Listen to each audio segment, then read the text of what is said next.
যারা অলরেডি যুক্ত হয়ে গেছে তারা একটু কমেন্ট করে জানিয়ে দাও তো সাউন্ড ক্লিয়ার আছে কিনা।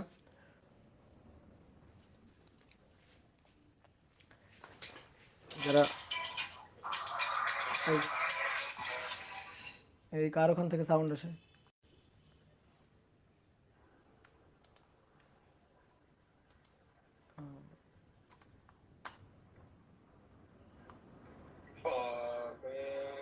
এই কি ব্যাপার, সাউন্ড করছে কে? হ্যালো।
আচ্ছা, যারা ফেসবুকে যুক্ত হয়েছে তারা আশা করি সব কিছু ঠিকঠাক দেখতে পাচ্ছ। সাইকেলের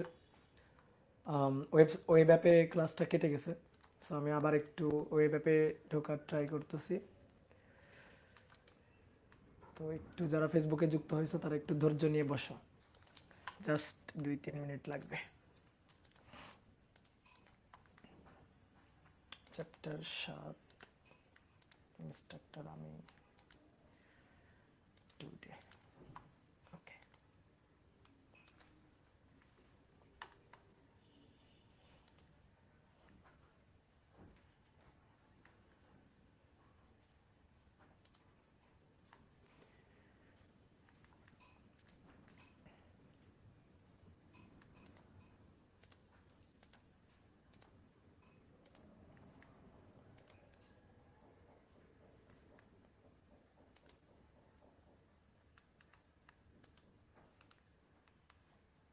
ওকে, ওকে। এবারে ওয়েব অ্যাপে যারা যুক্ত হয়েছে তারা একটু কমেন্ট করো তো সাউন্ড ক্লিয়ার শোনা যাচ্ছে কিনা, সব কিছু ঠিকঠাক আছে কিনা একটু কমেন্ট করো যারা অলরেডি ওয়েব অ্যাপে যুক্ত হয়েছে। ওকে, ঠিক আছে, সব কিছু ঠিক আছে। ডিয়ার স্টুডেন্ট, সবাইকে শুভেচ্ছা জানাচ্ছি আজকের ক্লাসে। আশা করি সবাই ভালো আছো, সবাই সুস্থ আছো। আজকে আমরা পদার্থের গাঠনিক ধর্ম অধ্যায়ের দ্বিতীয় অংশের টপিকগুলো শুরু করব। তো পদার্থের গাঠনিক ধর্ম এই অধ্যায়টা আমরা দুইজন মিলে, মাসুর ভাই, তোমাদের মাসুর ভাই এবং আমি। রাজশাহীতে খুব ঝড় হচ্ছে, যারা রাজশাহীর আছো তারা অলরেডি বুঝতে পারতেছো, মানে কাঁপতেছে পুরো বিল্ডিং, এত ঝড় হচ্ছে। ওকে, তো চলো আমরা শুরু করি। তো আমি এবং মাসুর আমরা দুইজন মিলে তোমাদের এই অধ্যায়টা পড়াবো। তো মাসুর তোমাদের স্থিতিস্থাপকতা অংশ পড়াবে এবং পড়াচ্ছে অলরেডি, আর আমি তোমাদের প্রবাহী পদার্থ অংশটা পড়াবো। তো এই প্রবাহী পদার্থ অংশটা এইটা কিন্তু শর্ট কোর্সে আগে অন্তর্ভুক্ত ছিল না, বাট তোমাদের সময় আর শর্ট কোর্স নাই, সো তোমাদের কিন্তু এটা পড়তে হবে। তো এই প্রবাহী পদার্থ অংশটা এইটা খুব মজার একটা অংশ, বাট স্টুডেন্টদের যেহেতু ধরো আগে থেকে শর্ট কোর্সে ছিল না, এতে একটা ভয় কাজ করে।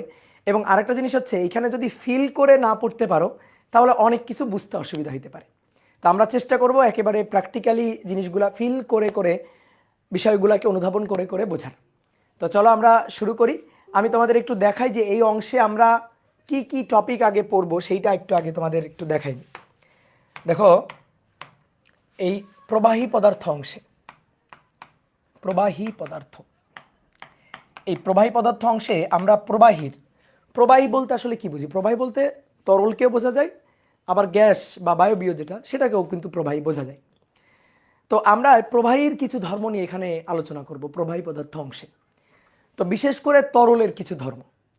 তো তরলের দুই ধরনের প্রপার্টিজ, একটা হচ্ছে তরলের সারফেস প্রপার্টিজ, পৃষ্ঠের প্রপার্টিজ, এবং আরেকটা হচ্ছে তরলের বাল্ক প্রপার্টিজ, মানে একেবারে আভ্যন্তরীণ প্রপার্টিজ। দুই ধরনের প্রপার্টিজ আছে। তো আমি যদি এই প্রবাহী পদার্থের এই অংশকে তরলের তরলের প্রপার্টিজ, এটাকে আমরা যদি দুই ভাগে ভাগ করি, তাহলে একটা হবে সারফেস প্রপার্টিস, আর একটা হবে বাল্ক বা অভ্যন্তরীণ প্রপার্টিস। সারফেস প্রপার্টিস আর একটা হচ্ছে আভ্যন্তরীণ বা বাল্ক প্রপার্টিস। তো দেখো সারফেস প্রপার্টিস মধ্যে কি কি অন্তর্ভুক্ত আছে? অন্তর্ভুক্ত আছে সারফেস টেনশন বা পৃষ্ঠ টান। খুব সহজ টপিক, বুঝলে? খুবই সহজ টপিক, পৃষ্ঠ টান বা সারফেস টেনশন। ঠিক আছে, তারপরের টপিকটা হচ্ছে পৃষ্ঠ শক্তি, পৃষ্ঠ শক্তি বা সারফেস এনার্জি, সারফেস এনার্জি। দেন আরেকটা জিনিস, সেটা হচ্ছে কৈশিকতা, কৈশিকতা এবং স্পর্শ কোণ, কৈশিকতা এবং স্পর্শ কোণ। ঠিক আছে, তো এইটা হচ্ছে সারফেস প্রপার্টিস, তরলের পৃষ্ঠের প্রপার্টিস, একেবারে পৃষ্ঠ নিয়ে আলোচনা। আর বাল্ক প্রপার্টিস মানে আভ্যন্তরীণ ব্যাপার। আভ্যন্তরীণ ব্যাপার কেমন? ধরো তরলের ভেতর থেকে কোনো পদার্থের, মানে কোনো ধরো একটা মার্বেল, সেই মার্বেলটা তরলের ভেতর থেকে নিচের দিকে যাচ্ছে। তো তরলের ভেতরে এই মার্বেলের গতি বা মার্বেলের উপর তরলের বাধা বল, বাধা বলটাকে, এই যে তরলের যে ফ্রিকশন ফোর্স বা বাধা বল, এটাকে বলা হয় সান্দ্র বল।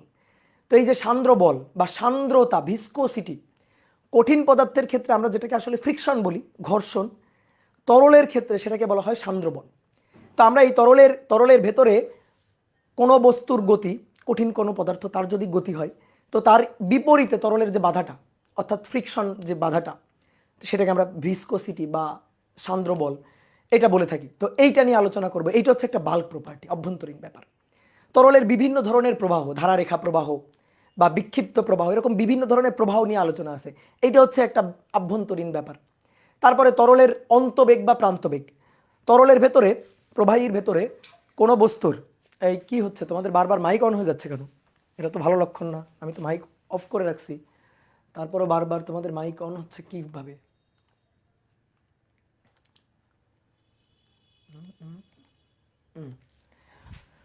তো দেখো তরলের ভেতর থেকে, তরল বা প্রবাহীর ভেতরে কোনো একটা কঠিন বস্তু, ধরো তুমি পুকুরের পানিতে একটা মার্বেল ফেলে দিলা, ওই মার্বেলটা পুকুরের পানিতে কিন্তু ত্বরণ নিয়ে যাবে না।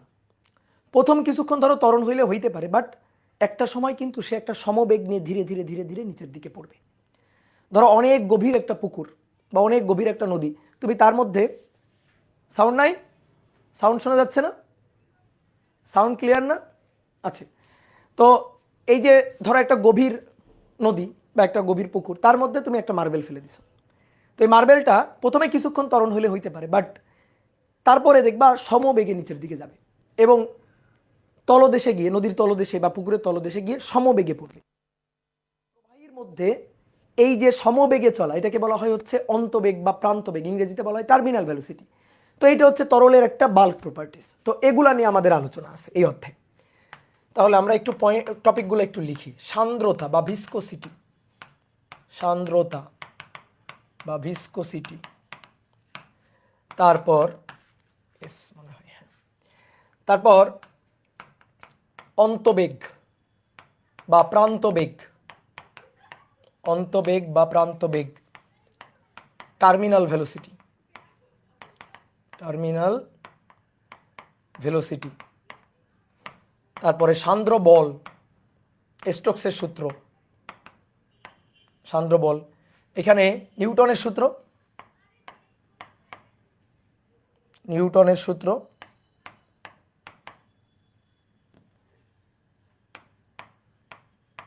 এবং আরেকটা আছে স্টোকসের সূত্র, STOKS, স্টোকসের সূত্র। তো এইগুলা নিয়ে মূলত আমাদের এই অংশের আলোচনা। ঠিক আছে, তো চলো আমরা এই পৃষ্ঠ টান থেকে আজকে শুরু করব। তাহলে লিখে ফেলো, পৃষ্ঠ টান বা সারফেস টেনশন, সারফেস টেনশন। দেখো তরলের সারফেসের ধর্ম এটা। তরলের যে সারফেসটা, সেই সারফেসটা একটা টান টান স্থিতিস্থাপক পর্দার মতো আচরণ করে। তো এই যে তরলের যে পৃষ্ঠটা, সারফেসটা, এর একটা ধর্ম আছে। কি ধর্ম? এর এই সারফেসটাকে, তরলের ধর্মটা হচ্ছে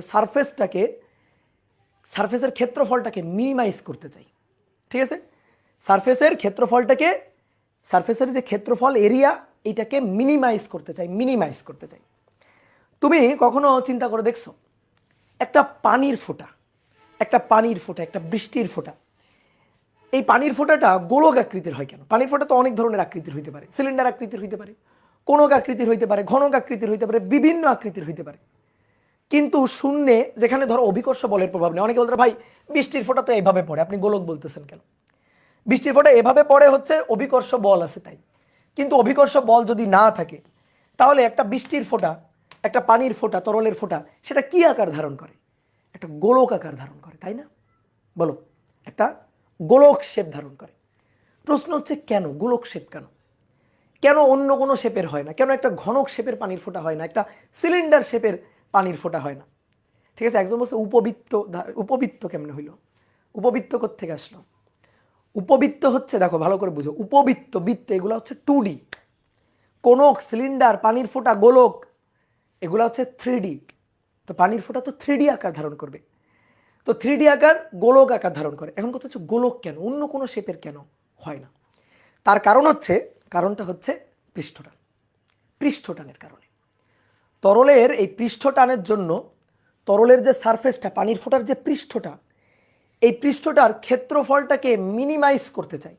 ক্ষেত্রফলটা সবচেয়ে কম হবে। ধরো একটা গিভেন ভলিউম, তোমারে আমি, চিন্তা করো তুমি, তোমার বন্ধু বা আরো কয়েকজন, তাদেরকে আমি ধরো একটা মাটির দলা দিলাম, মাটি বা ধরো আটা ময়দা, এরকম একটা আটা বা ময়দার একটা দলা দিলাম, দিয়ে বললাম এটা দিয়ে তোমরা বিভিন্ন শেপের বস্তু বানাই নিয়ে আসবে। আমি কিন্তু সবাইকে সমান পরিমাণ দিছি।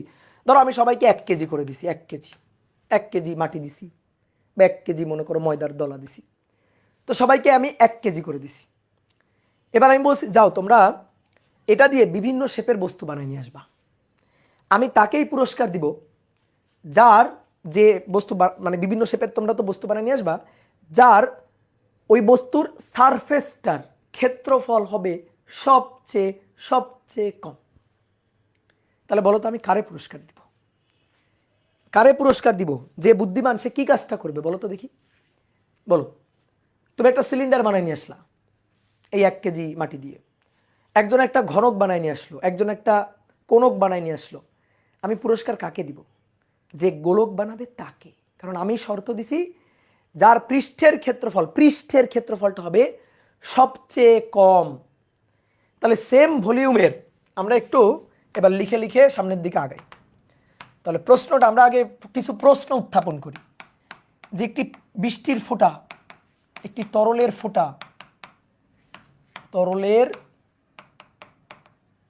ফোঁটা গোলক আকৃতি কেন ধারণ করে?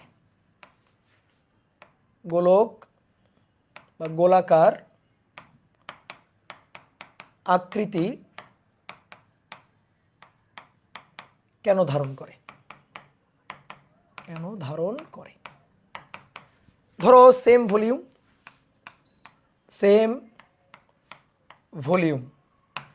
তাহলে সেম ভলিউমের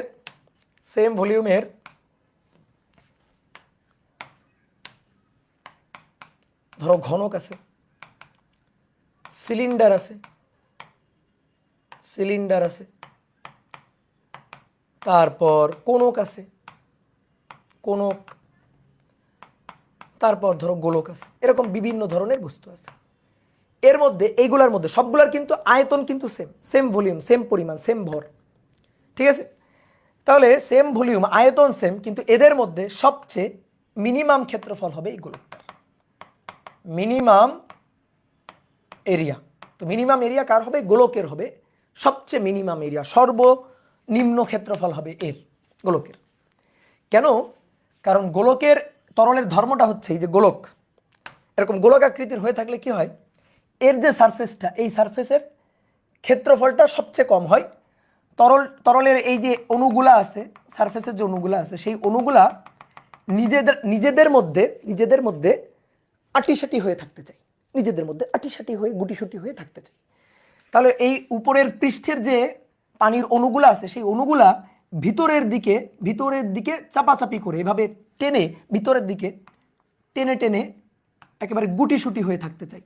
এরকম যখন যদি গুটিসুটি হয়ে থাকতে পারে তাহলেই কিন্তু এই সারফেসের ক্ষেত্রফলটা সবচেয়ে কম হবে। বুঝতে পারছো? সবচেয়ে কম হবে। তাহলে সবচেয়ে কম ক্ষেত্রফল, তরলের পৃষ্ঠের একটা ধর্ম হচ্ছে সবচেয়ে কম ক্ষেত্রফল সে হয়ে থাকতে চাই। কথা কি বুঝলাম? তো এরকম আরো অনেক উদাহরণ আছে, ঠিক আছে? এই একটা উদাহরণ, এরকম ধরো বহুত উদাহরণ আছে। এখানে একটু লিখে দিই যে এর সারফেসটা হবে মিনিমাম। তুমি চ্যাট জিপিকে লিখে সার্চ দাও বা গুগল লিখে সার্চ দাও যে given volume same volume which shape is the minimum surface area, দেখবা দেবে শেপটা হচ্ছে গোলক শেপ। ঠিক আছে, গোলক শেপ।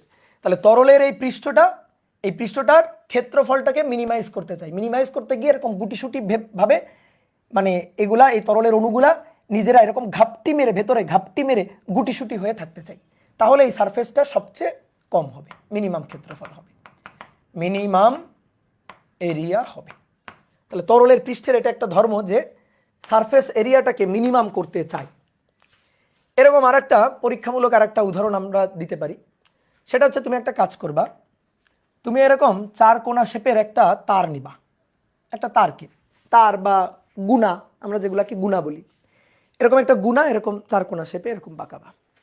বাঁকানোর পরে সাবান পানিতে এটাকে চুবাবা। সাবান পানিতে চুবানোর পরে আবার উঠাবা। উঠাইলে দেখবা এখানে একটা সাবান পানির লেয়ার হয়ে আছে। এখানে একটা দেখবা সাবান পানির লেয়ার হয়ে আছে এখানে। এইবার তুমি কি করবা, এটার উপর একটা সুতা, কিভাবে সুতাটা ফেলবা শোনো ভালো করে। একটা সুতা নিবা, সুতাটার এক প্রান্তের সাথে আর এক প্রান্ত এভাবে গিট দিয়ে আটকাবা। ঠিক আছে, এভাবে এক প্রান্তের সাথে আর এক প্রান্ত গিট দিয়ে আটকাবা। আটকানোর পরে এই সুতাটাকে, এই যে এটা হচ্ছে ওই যে সাবান পানির লেয়ার, ঠিক আছে, সাবান পানির লেয়ার, এটা হচ্ছে সোপ ফিল্ম, ঠিক আছে, সাবান পানির লেয়ার। তো এই যে সাবান পানির লেয়ারটা, এর উপর এই সুতাটাকে ফেলবা। সুতাটাকে ফেললে দেখবে সাথে সাথে ফেটে যাবে, থাকবে না এটা। কেন? কারণ এটা শুকনা। তুমি যদি শুকনা অবস্থায় এটা ফেলো তাহলে সাথে সাথে দেখবা এই বাবল মানে সাবান পানির যে লেয়ারটা বা শ্যাম্পু দিয়ে তৈরি করা যায় শ্যাম্পু পানির যে লেয়ারটা, এটা দেখবা সাথে সাথে ফেটে গেছে। শুকনো অবস্থায় যদি ফেলো তাহলে একটা কাজ করবা, এই যে সুতাটা, এই সুতাটাকে আগে একটু পানি দিয়ে ভেজাবা, পানি দিয়ে আগে একটু ভিজায় রাখবা। ভিজানোর পরে এইটাকে এর উপর ফেলবা। এর উপর ফেললে দেখবা যেমন ছিল ঠিক সেমন অবস্থায় আছে, যে অবস্থায় ছিল ঠিক সেই অবস্থায় আছে। এইবার তুমি একটা কাজ করবা, এবার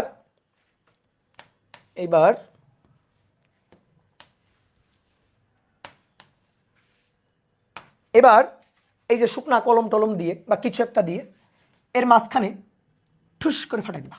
এই যে মাঝখানে, এই সুতাটার মাঝখানে যখন ঠুস করে ফাটাই দিবা তখন জিনিসটা কেমন হবে, তখন আর এরকম থাকবে না। তখন তুমি দেখতে পারবা এটা পুরো একেবারে বৃত্ত হয়ে গেছে, একেবারে পুরা বৃত্ত। ঠিক আছে, একেবারে পুরা বৃত্ত হয়ে গেছে। তুমি কাটা কম্পাস দিয়ে এত ভালো বৃত্ত আঁকতে পারবে না।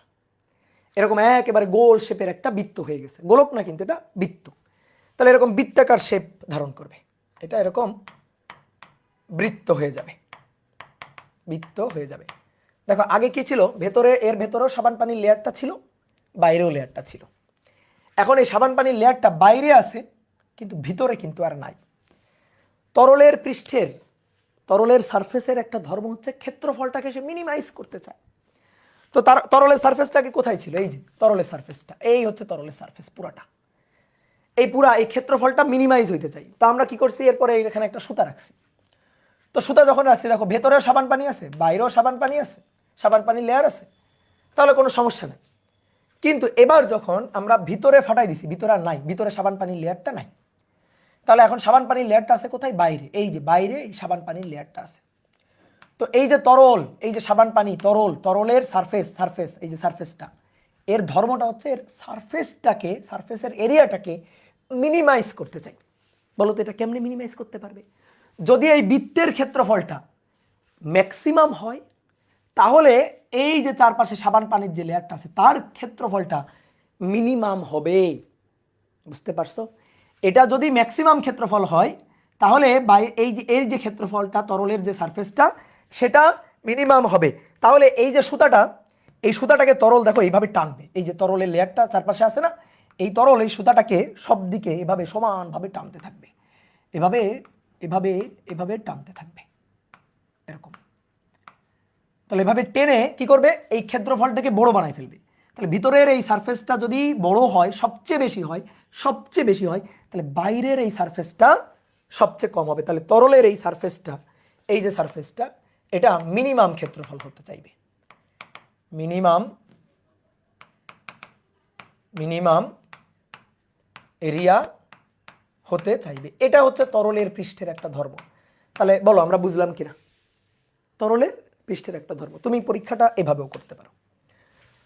তুমি কি করবা, এরকম একটা চার কোণা একটা তার এরকম নিবা, নেওয়ার পরে এর উপর আর একটা তার বা আর একটা কাঠি এভাবে রাখবা। ধরো এরকম একটা কাঠি হইতে পারে, ধরো এরকম একটা কাঠি, এই কাঠিটাকে এর উপর রাখবা, রেখে এই পুরোটাকে সাবান পানিতে চুবাবা।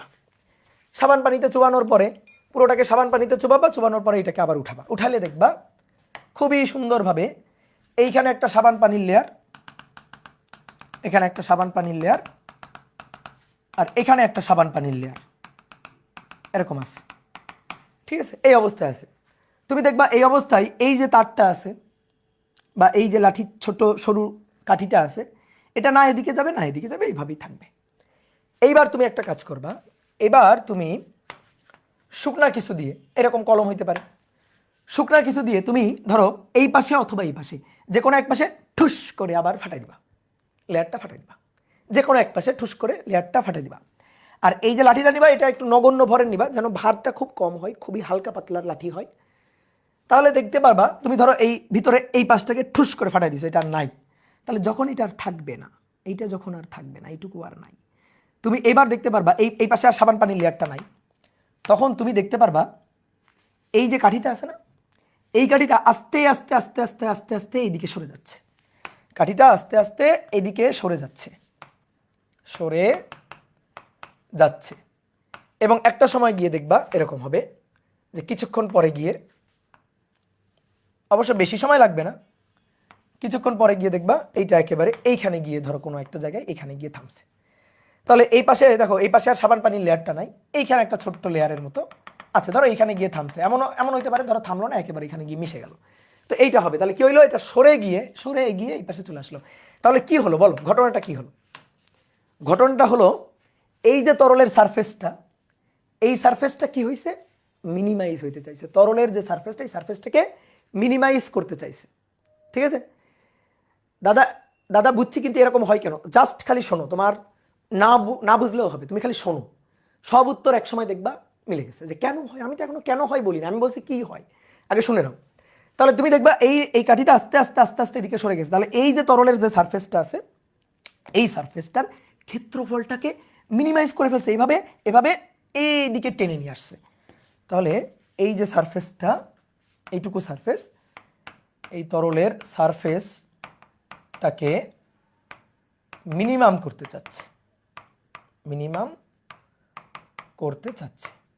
তাহলে দেখো তরলের একটা ধর্ম, তরলের সারফেসের পৃষ্ঠের ভিতরে না, বাল্ক প্রপার্টি না, সারফেস প্রপার্টি। সারফেসের একটা ধর্ম হচ্ছে এই সারফেসের যে এরিয়াটা আছে, এই সারফেস এরিয়াটাকে তরল মিনিমাইজ করতে চাই, ক্ষেত্রফলটাকে সবচেয়ে কম করতে চাই।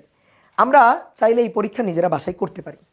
তো দেখো আমার এখানে একটা পাত্র আছে, আমি জানি না আমি দেখাইতে পারবো কিনা ঠিকঠাক মতো, তবে তোমরা চাইলে করে দেখাইতে পারো। এখানে হচ্ছে আমি এই যে শ্যাম্পু পানি নিছি আর কি, শ্যাম্পুর জল নিছি।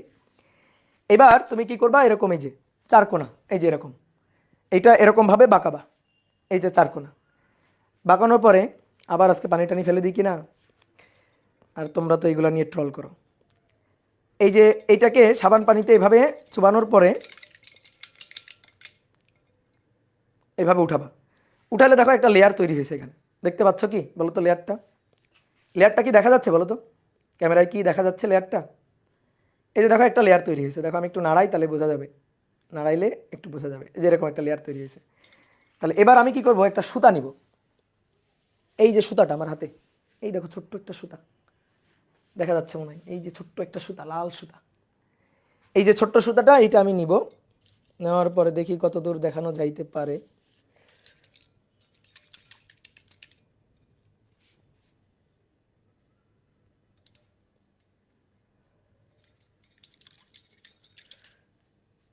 একটু ধৈর্য নিয়ে বসো।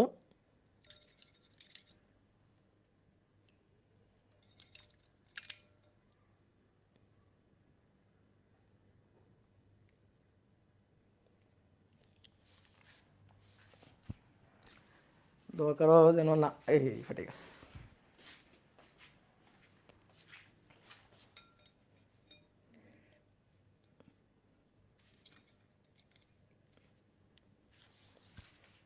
দেখো এই যে এইখানে, এই যে এটা আছে, এই যে সুতাটা এখানে আছে, এই যে দেখো সুতাটাকে আমি এই যে অল্প একটু ফাটাইছি, দেখো এই যে সুতাটা, এই যে দেখো আস্তে আস্তে এদিকে নিয়ে আসতেছি, এই যে বড় হচ্ছিল, গোল হচ্ছিল, এই যে সুতাটা এখানে লেগে গেছে আর কি, এই যে সুতাটা। তো যাই হোক আবার ফেটে গেছে।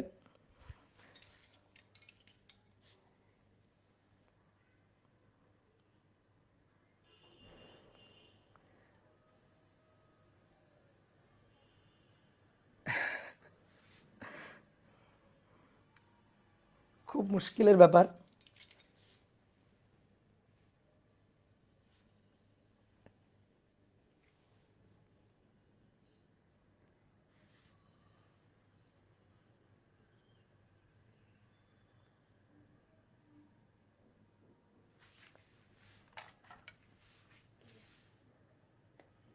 এই যে দেখো, এই যে একটু দেখাই,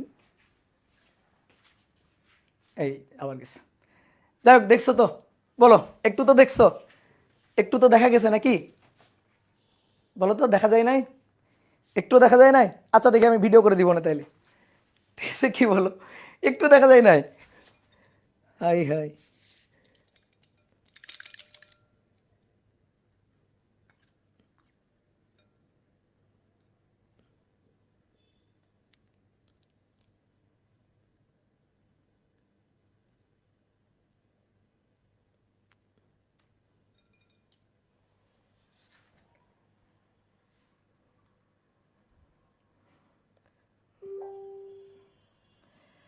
লাইভ ক্লাসে দেখানোটা তো মুশকিল হয়ে যায়।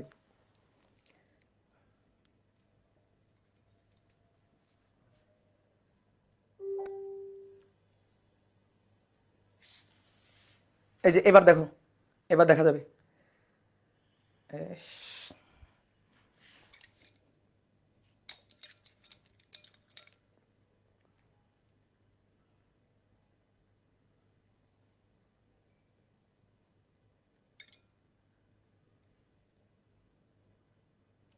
না সুতা পেঁচাই যাচ্ছে হাতে, ঠিক আছে এটা তোমাদের আমি ভিডিও করে দেখাবো না, ভিডিও করে দেখাবো না, সুতা হাতে পেঁচাই যাচ্ছে। তোমরা নিজেরা করে দেখিও, হ্যাঁ। তো এরকম হবে আর কি, বা দেখবা এরকম ইউটিউবে এরকম ভিডিও আছে, বুঝছো? তো এবার আসো, তাহলে এই যে এটা হয়, তাহলে তরলের এই যে সারফেসটা, এই সারফেসটাকে মিনিমাইজ করতে চাই, এটা হচ্ছে তরলের সারফেসের একটা ধর্ম। এবার এই মিনিমাইজটা করতে চাই কেন, কিসের কারণে? পৃষ্ঠ টানের কারণে, পৃষ্ঠ টানের কারণে। এইবার আমি তোমাকে কারণটা বুঝাই, দেখো এই যে যখন এই সুতাটা এখানে ছিল না, যখন এই অবস্থায় ছিল তখন ভেতরেও তরলের লেয়ারটা আছে, বাইরেও তরলের লেয়ারটা আছে। তাহলে কি হচ্ছে, এই যে এই পাশে যে তরলের লেয়ারটা আছে, তরলের লেয়ার, এই তরলের লেয়ারটার সারফেসটাকে মিনিমাইজ করতে চাই, তাহলে এই যে সুতাটা, এই সুতাটাকে বাইরে থেকে এদিকে এভাবে টানবে, বাইরে থেকে এভাবে টানবে, কারণ এই যে সারফেসটা আছে, এই সারফেসটা ক্ষেত্রফলটাকে মিনিমাইজ করতে চাই, এটাও মিনিমাইজ করতে চাই, তাহলে এই যে বাইরে থেকে এভাবে টানতে থাকবে। এখন কথা হচ্ছে ভাই বাইরে থেকে টানলে তাহলে সুতাটা তো গোল হয়ে যাওয়ার কথা, তা এখন কেন গোল হচ্ছে না? কারণ যেমন বাইরে এটা আছে ঠিক তেমনি ভিতরেও তো তরলের লেয়ার আছে, তো ভিতরে তরলের লেয়ার থাকলে ভিতরেও তো এইভাবে টানবে, ভিতরেও তো সারফেসটাকে, ভিতরের সারফেসটাকে মিনিমাইজ করতে চাইবে, তাহলে ভিতরেও কিন্তু এভাবে বল দিচ্ছে।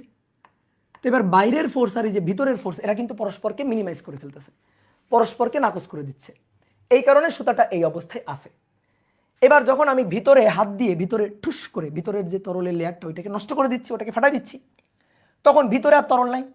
তাহলে ভিতরের সারফেসটাকে মিনিমাইজ করতে চাইবে না, তাহলে বাইরে যে তরলটা আছে সেই তরলটা তার সারফেসটাকে মিনিমাইজ করতে চাইবে। তাহলে মিনিমাইজ করতে চাইলে কি করতে হবে? এভাবে টানবে, এই সুতাটাকে এভাবে বল প্রয়োগ করে এভাবে টানতে থাকবে। তো এভাবে এই যে বল প্রয়োগ করে টানবে, এটাই হচ্ছে সেই পৃষ্ঠ টান। পৃষ্ঠ টানের কারণে এই যে সারফেসটাকে মিনিমাইজ করতে যাচ্ছে। তারপরে আসো এই ক্ষেত্রে যখন এই অবস্থায় ছিল তখন এই পাশেও তরলের সারফেস আছে, এই পাশেও তরলের সারফেস আছে। তাহলে এই পাশের যে তরলের সারফেস সেটা এই সুতাটাকে, সুতা বলতেছি, এই কাঠিটাকে, চিকন এই কাঠিটাকে এদিকে টানতেছে।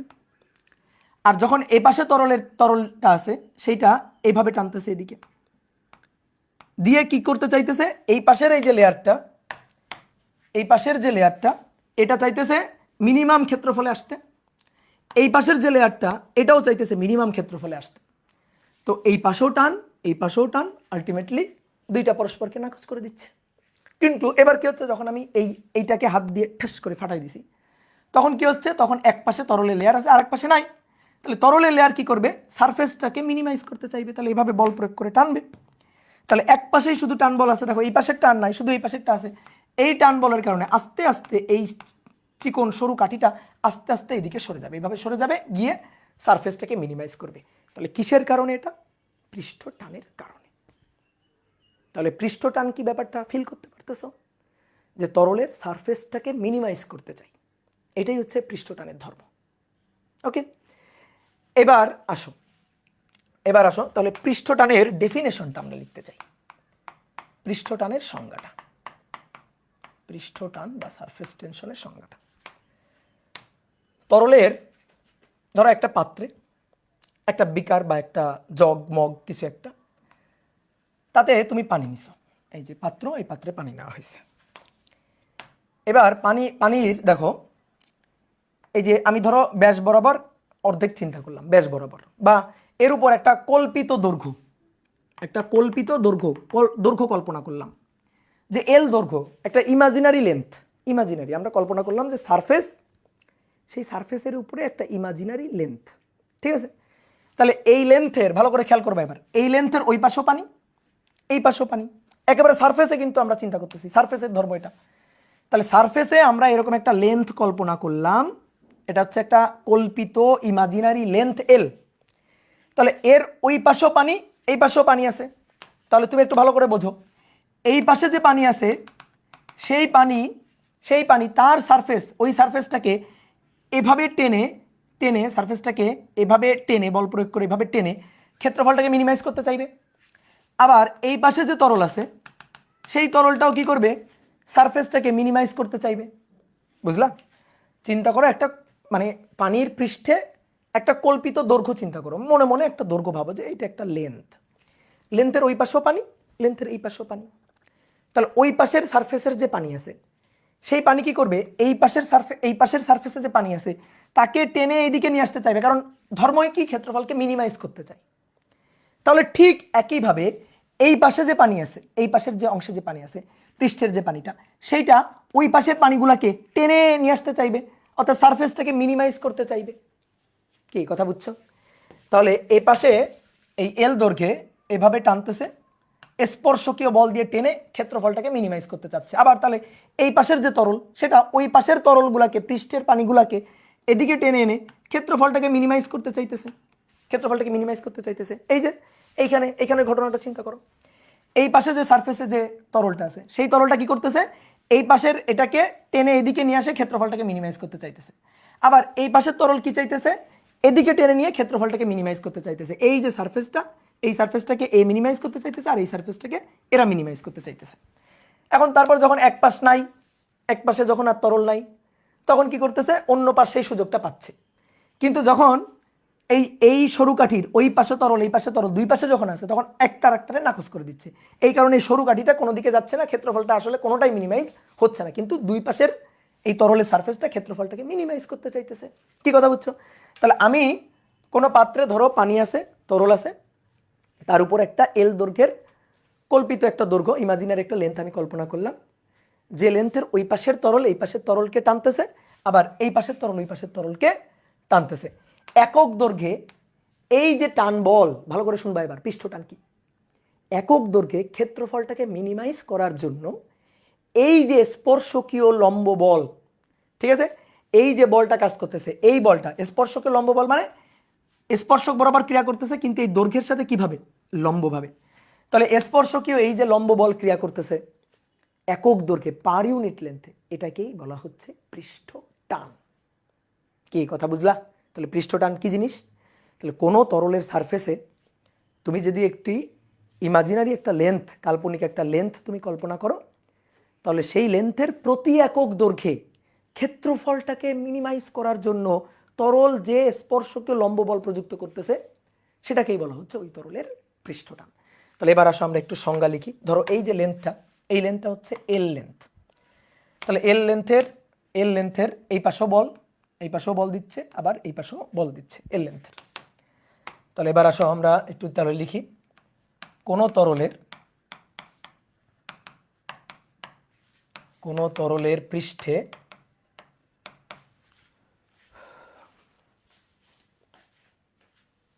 রিমোট কই গেল?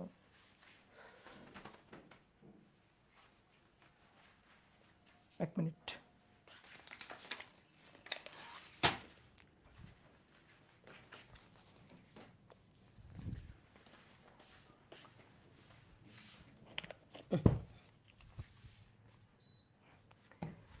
তাহলে কোন তরলের পৃষ্ঠে একটি কাল্পনিক দৈর্ঘ্য চিন্তা করলে এর পার ইউনিট লেন্থে, এর প্রতি একক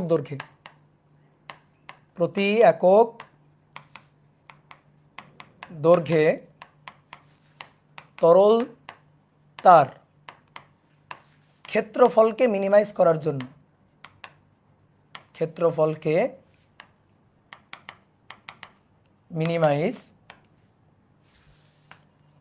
জন্য, যে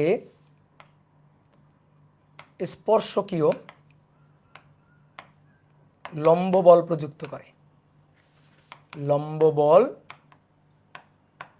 প্রযুক্ত করে, তাকে পৃষ্ঠটান বলে। এই হচ্ছে পৃষ্ঠটানের ডেফিনেশন, ম্যাথমেটিক্যাল ডেফিনেশন, ঠিক আছে। আর যদি পরিমাণগত সংজ্ঞা বলি, এটা ম্যাথমেটিক্যাল ডেফিনেশন। আর যদি পরিমাণগত সংজ্ঞাটা আমি খুব সহজ ভাষায় বলি, পৃষ্ঠটান কি? পৃষ্ঠটান হচ্ছে তরলের সেই ধর্ম যে ধর্ম তরলের সারফেসকে মিনিমাইজ করতে চাই, তরলের ক্ষেত্রফলকে মিনিমাইজ করতে চাই। তাহলে এখানে একটু ছোট্ট করে লিখে রাখি যে পৃষ্ঠটান তরলের সেই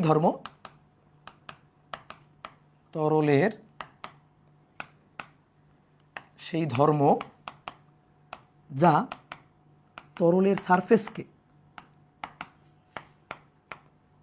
সারফেস এরিয়াকে মিনিমাইজ করতে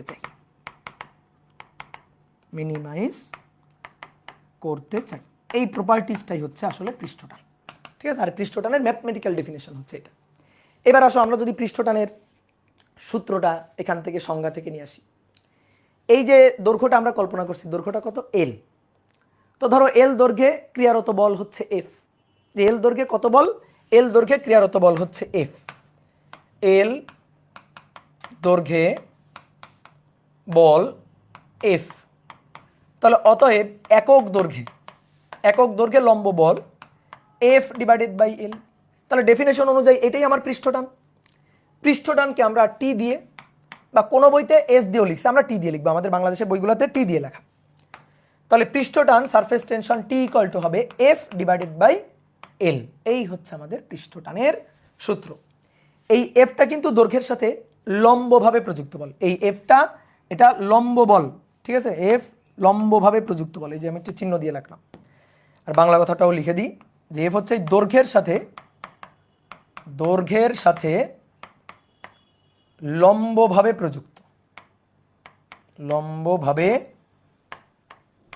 প্রযুক্ত বল। যদি আমি উপর থেকে টপ ভিউটা দেখাই, ঠিক আছে, এখান থেকে ধরো একটু সাইড থেকে দেখছি, উপর থেকে যদি টপ ভিউ দেখাই, তাহলে ধরো এইটা হচ্ছে পানির পাত্রটা। এই পানির পাত্রের মধ্যে এই যে আমরা একটা রেখা কল্পনা করছি, কল্পিত রেখা, এল দৈর্ঘ্যের কল্পিত রেখা।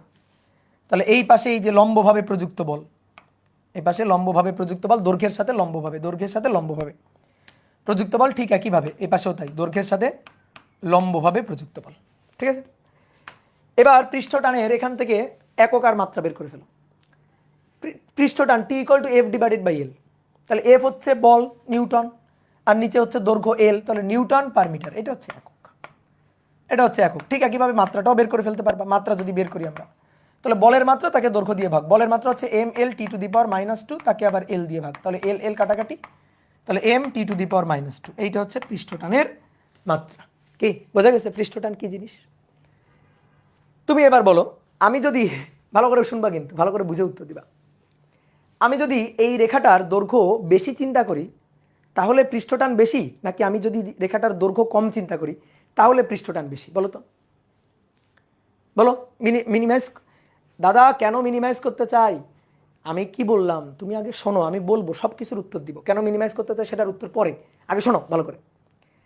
এই যে দৈর্ঘ্যটা, আমরা যে কাল্পনিক দৈর্ঘ্য তরলের পৃষ্ঠে চিন্তা করতেছি, এই দৈর্ঘ্যটা যদি কম চিন্তা করি তাহলে পৃষ্ঠটানের মানটা বেশি হবে তরলের জন্য, নাকি বেশি চিন্তা করলে, দৈর্ঘ্যটা বেশি চিন্তা করলে বেশি হবে? বলো। উত্তর হচ্ছে সেম হবে। আমি কতটুকু দৈর্ঘ্য ভাবতেছি এর উপর পৃষ্ঠটান নির্ভর করে না। একটা নির্দিষ্ট তরলের জন্য পৃষ্ঠটান ফিক্সড, ঠিক আছে? প্রত্যেকটা তরলের জন্য পৃষ্ঠটান উপরওয়ালা ফিক্সড করে রাখছে, একটা নির্দিষ্ট মান আছে পৃষ্ঠটানে। যেমন পানির এক রকমের পৃষ্ঠটান, তেলের এক ধরনের পৃষ্ঠটান, প্রত্যেকটা তরলের পৃষ্ঠটানের মান এরকম আলাদা আলাদা এক একটা মান। বিশুদ্ধ পানির ক্ষেত্রে আমাদের বইয়ে যেটা উল্লেখ আছে, বিশুদ্ধ পানির ক্ষেত্রে পানির পৃষ্ঠটান, পানির টি, এটা হচ্ছে 72 গুণ 10 to the power -3 newton per metre, অথবা 7.2 into 10 to the power -2 newton per metre. এইটা হচ্ছে পানির ক্ষেত্রে পৃষ্ঠটান। কি কথা বুঝছো? তো এই যে পানির পৃষ্ঠটানের মান, এটা ফিক্সড। আমি পানির উপর দৈর্ঘ্য বেশি চিন্তা করি আর কম চিন্তা করি, পৃষ্ঠটান একই হবে। অনেকে যেটা বলে, দেখো কেন কনফিউশনটা ভাই, দেখেন তো টি এর সাথে এল তো ব্যস্তানুপাতিক, তাহলে টি এর সাথে এল এই যে ব্যস্তানুপাতিক, আপনি যদি দৈর্ঘ্যটা কম চিন্তা করেন তাহলে টি এর মানটা বেশি হবে, আর দৈর্ঘ্য যদি বেশি চিন্তা করেন তাহলে টি এর মানটা কম হবে। তাহলে ভাইয়া তুমি বুঝলা না, তাহলে তুমি কিন্তু বুঝলা না। দেখো এল এর সাথে টি এর সম্পর্ক ব্যস্তানুপাতিক না, টি একটা ফিক্সড, টি কনস্ট্যান্ট। যদি এল দৈর্ঘ্যটা, এই এল দৈর্ঘ্য তুমি বেশি চিন্তা করো, তাহলে এল দৈর্ঘ্য বেশি চিন্তা করলে উপরে এফ আছে, এল দৈর্ঘ্যের সাথে বল, তাহলে দৈর্ঘ্য যত আমি ভাববো সেই দৈর্ঘ্যের সাথে অ্যাসোসিয়েটেড তরল, স্পর্শ করে টাচ করে থাকা তরলের পরিমাণও তত বাড়বে, সুতরাং বলের পরিমাণটাও কিন্তু বাড়বে। যেমন আমি যদি এতটুকু দৈর্ঘ্য চিন্তা করি, তাহলে এতটুকু দৈর্ঘ্য চিন্তা করলে বল এতটুকু, কিন্তু দৈর্ঘ্য যদি বেশি হয়, বেশি চিন্তা করি, তাহলে বলও কিন্তু বেড়ে গেল, বলও কিন্তু বেড়ে যাচ্ছে। কথা বুঝছো? দৈর্ঘ্য বেশি বল বেশি, তাহলে অনুপাতটা সবসময় সেম। এইখানে এফ ডিভাইডেড বাই এল এর রেশিও যা, এইখানে এফ ডিভাইডেড বাই এল এর রেশিও তাই। তাহলে এই যে টিটা সবসময় কিন্তু একটা ফিক্সড মান থাকতেছে, এই যে টিটা সবসময় ফিক্সড মান থাকতেছে। এই কথা বুঝছো? তাহলে টি কনস্ট্যান্ট, দৈর্ঘ্য যদি বেশি চিন্তা করি এফ এর মান বাড়বে। হ্যাঁ, তুমি বেশি দৈর্ঘ্য চিন্তা করলে বলের মান তো, পৃষ্ঠটানজনিত বলের মানটা তো, এটা তো বাড়বে। তাহলে পৃষ্ঠটান কনস্ট্যান্ট থাকবে। বোঝা গেছে পৃষ্ঠটান কি জিনিস, পৃষ্ঠটানের হিসাব নিকাশ। ওকে, ক্লিয়ার? দেখো এই যে আমরা যখন এই যে সুতাটাকে প্রথম ক্ষেত্রে যখন ফেলছিলাম, যেমন এই যে সাবান পানির লেয়ার আছে এখানে, তো আমরা তারপরে সুতাটাকে এখানে ফেললাম, যে সুতাটা ধরো এইভাবে আছে, এরকম ভাবে সুতাটা আছে, গোল না কিন্তু। তাহলে যখন আমি প্রথমে ফেলছি তখন এই পাশেও তরলের লেয়ার আছে, ঠিক একইভাবে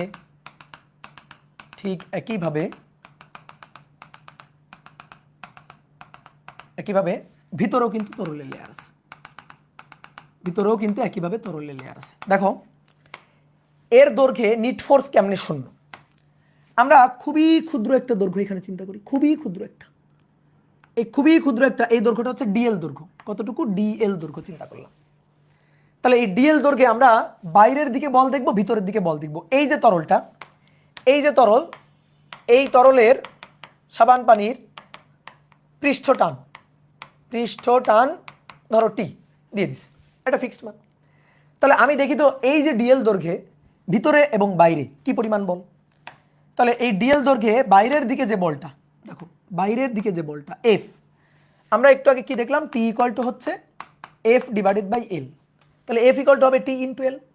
তাহলে বাইরের দিকে এই যে এফ প্রযুক্ত বল, এটা হবে টি ইন্টু এই ডিএল দৈর্ঘ্য। তাহলে বাইরের দিকে প্রযুক্ত বল, ধরো এই বলটাকে আমরা এফ অন বললাম, তাহলে সেই এফ অনটা হবে টি ইন্টু টি হচ্ছে এই তরলের পৃষ্ঠটান টি, দৈর্ঘ্য হচ্ছে টিএল। ওকে, ঠিক একইভাবে ভাই ভিতরেও তো তরল আছে, ভিতরেও তো আছে। তাহলে ভিতরের দিকে এই যে বলটা, ভিতরের দিকে ডিএল দৈর্ঘ্যে লম্বভাবে যে বলটা কাজ করবে ভিতরের দিকে, সারফেসটাকে মিনিমাইজ করার জন্য ভিতরের দিকে এই যে বলটা কাজ করবে, এই বলটার নাম দিলাম আমরা F2। তাহলে এবার F2 এর হিসাবটা করি। তাহলে F2 ইকুয়াল টু হবে টি ইন্টু টি, F2 এটা ইকুয়াল টু হবে টি ইন্টু আবার দৈর্ঘ্য কত ডিএল। তাহলে এবার বলো F1 বড় না F2 বড়? বলো কোনটা বড়? F1 বড় নাকি F2 বড়? ভাই দেখো টি ইন্টু ডিএল, F1 আর F2 সেম না? তাহলে F1 আর F2 যদি সেম হয় তাহলে নিট ফোর্স কত হবে? নিট ফোর্স 0 হবে। এইভাবে তুমি পুরো দৈর্ঘ্যব্যাপী চিন্তা করো। তুমি ধরো এইখানে আর একটু দৈর্ঘ্য নিয়ে ভাবো যে ভাই এতটুকু ডিএল দৈর্ঘ্য, তাহলে ডিএল দৈর্ঘ্যে এখানেও যে বল আবার ভিতরের দিকেও সেই একই বল, ঠিক আছে? আবার তুমি ধরো এখানে ডিএল দৈর্ঘ্য চিন্তা করলা, এই ডিএল দৈর্ঘ্যে এদিকে যে বল এদিকেও কিন্তু সেই একই বল। তাহলে একই বল যদি থাকে তাহলে নিট ফোর্স 0, তাহলে আলটিমেটলি যে অবস্থায় রাখছো এই অবস্থায় থাকবে। কিন্তু যখন ঠাস করে ভিতরে নাই করে দিচ্ছ, তখন কি ঘটনা ঘটতেছে? তখন শুধু বাইরে ফোর্সটা থাকতেছে, ভিতরে আর ফোর্সটা থাকতেছে না। বাইরে ফোর্সটা থাকতেছে, ভিতরে তোমরা আগে লিখবা না আর কি। বাইরে ফোর্সটা থাকতেছে, ভিতরে থাকতেছে না, ভিতরে আর নাই। তাহলে বাইরে ফোর্সটা আছে, বাইরে ফোর্সটা আছে। তাহলে বাইরে যদি এভাবে টানা হয় তাহলে এটা কি হবে? এর সারফেসটাকে বড় করার চেষ্টা করা হবে না? তোমরা একটা কাজ করবা, এরকম একটা দড়ি, বড় একটা দড়ি, সেই বড় একটা দড়ির এক মাথার সাথে আরেক মাথা গিট দিবা, দিয়ে মাঠে চলে যাবা অনেকজন বন্ধু মিলে।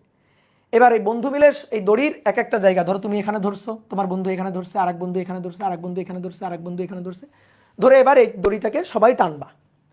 টানলে একটু পরে বলো দড়িটা দেখতে কেমন হবে? একটু পরে দড়িটা দেখতে একেবারে বৃত্ত হয়ে যাবে, দড়িটা দেখতে একেবারে এরকম একটা বৃত্তাকার শেপে চলে আসবে। তো এই হচ্ছে ঘটনাটা। কথা বোঝা গেছে? তাহলে আমি যদি খুবই ক্ষুদ্র ডিএল দৈর্ঘ্য চিন্তা করি, এই যে ডিএল দৈর্ঘ্যে যদি বলটা চিন্তা করি এফ বল, তাহলে F equal to T into DL আর কি। তাহলে এইভাবে পুরো দৈর্ঘ্যে বল কাজ করবে। তাহলে আমি যদি পুরো দৈর্ঘ্যটা বলি, পুরো দৈর্ঘ্যটা দেখো একটা পরিধির মতো, তাহলে F equal to T into পুরো পরিধি, তো দ্যাট ইজ 2πr হবে, বা পুরো লেন্থ হবে এফ ইকুয়াল টু, যদি এফ টোটাল বলটা বলি, বাইরের দিকে টোটাল ফোর্সটা বলি, তাহলে F equal to T into length, এই যে লেন্থটা টোটাল লেন্থ, এল হচ্ছে টোটাল লেন্থ, এই যে টোটাল লেন্থটা হবে। কি কথা কি বুঝছো? বাট লেন্থ নিয়ে আরও কিছু কথাবার্তা আছে, আমরা আস্তে আস্তে আগাচ্ছি, কোনো সমস্যা নাই, আস্তে আস্তে আমরা আগাচ্ছি। লেন্থ নিয়ে আরও অনেক সুন্দর সুন্দর কথা আছে।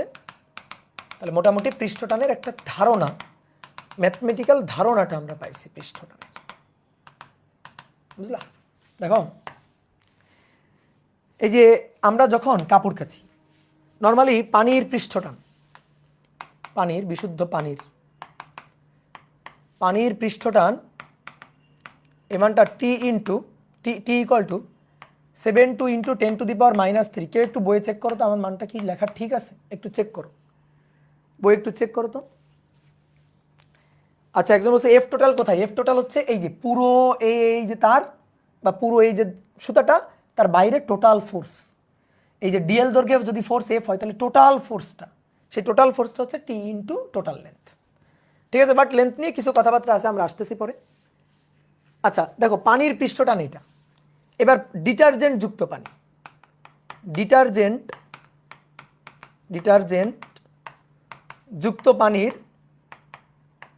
পানির পৃষ্ঠটান বিশুদ্ধ পানির তুলনায় কম, বিশুদ্ধ পানির তুলনায় কম, ডিটারজেন্ট যুক্ত পানির বা গরম পানির পৃষ্ঠটান কম, তাপমাত্রা বাড়াইলে পৃষ্ঠটান কমে যায়। এখন আমি যেটা বলতে যাচ্ছি যে তাপমাত্রা বাড়াইলে পৃষ্ঠটান কমে যায়, ডিটারজেন্ট যুক্ত পানির পৃষ্ঠটান কম, এতে লাভ কি? আচ্ছা, আমরা কাপড় কাচার সময় তুমি নর্মাল পানি দিয়ে কাপড় ধুবা, কাপড় যতটা না পরিষ্কার হয়, ডিটারজেন্ট যুক্ত পানি দিয়ে সাবান পানি দিয়ে যদি কাপড় ধোয়া হয় তাহলে আরও বেশি বেশি সুন্দরভাবে পরিষ্কার হয় না বলো তো? বলো, তাই না? তারপরে আমরা যদি গরম পানি দিয়ে পরিষ্কার করি, কাপড় যদি গরম পানি দিয়ে কাচি, তাহলে আরও বেশি ভালো করে পরিষ্কার হয় না? প্রশ্ন হচ্ছে কেন? কেন এইটা হয়? পৃষ্ঠটানের কারণে।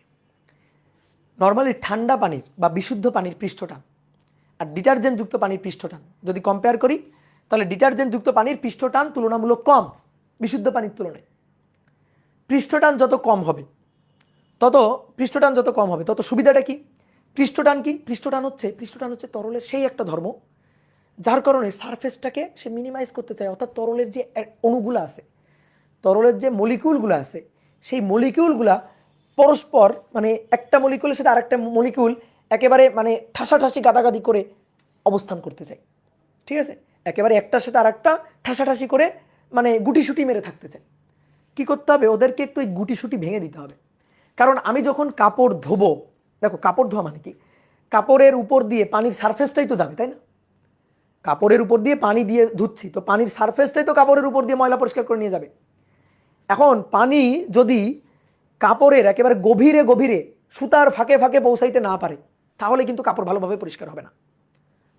ময়লা, কাপড়ে ময়লা কোথায় থাকে? কাপড় ময়লা হয় কেন? কারণ কাপড়ের এই যে সুতার গভীরে, সুতার ফাঁকে ফাঁকে ফাঁকে ফাঁকে গিয়ে ময়লা জমে। তাহলে আমি কাপড় যদি পরিষ্কার করতে চাই, তাহলে একেবারে পানিটাকে সুতার ফাঁকে ফাঁকে কাপড়ের গভীরে সুতার ফাঁকে ফাঁকে পৌঁছাইতে হবে।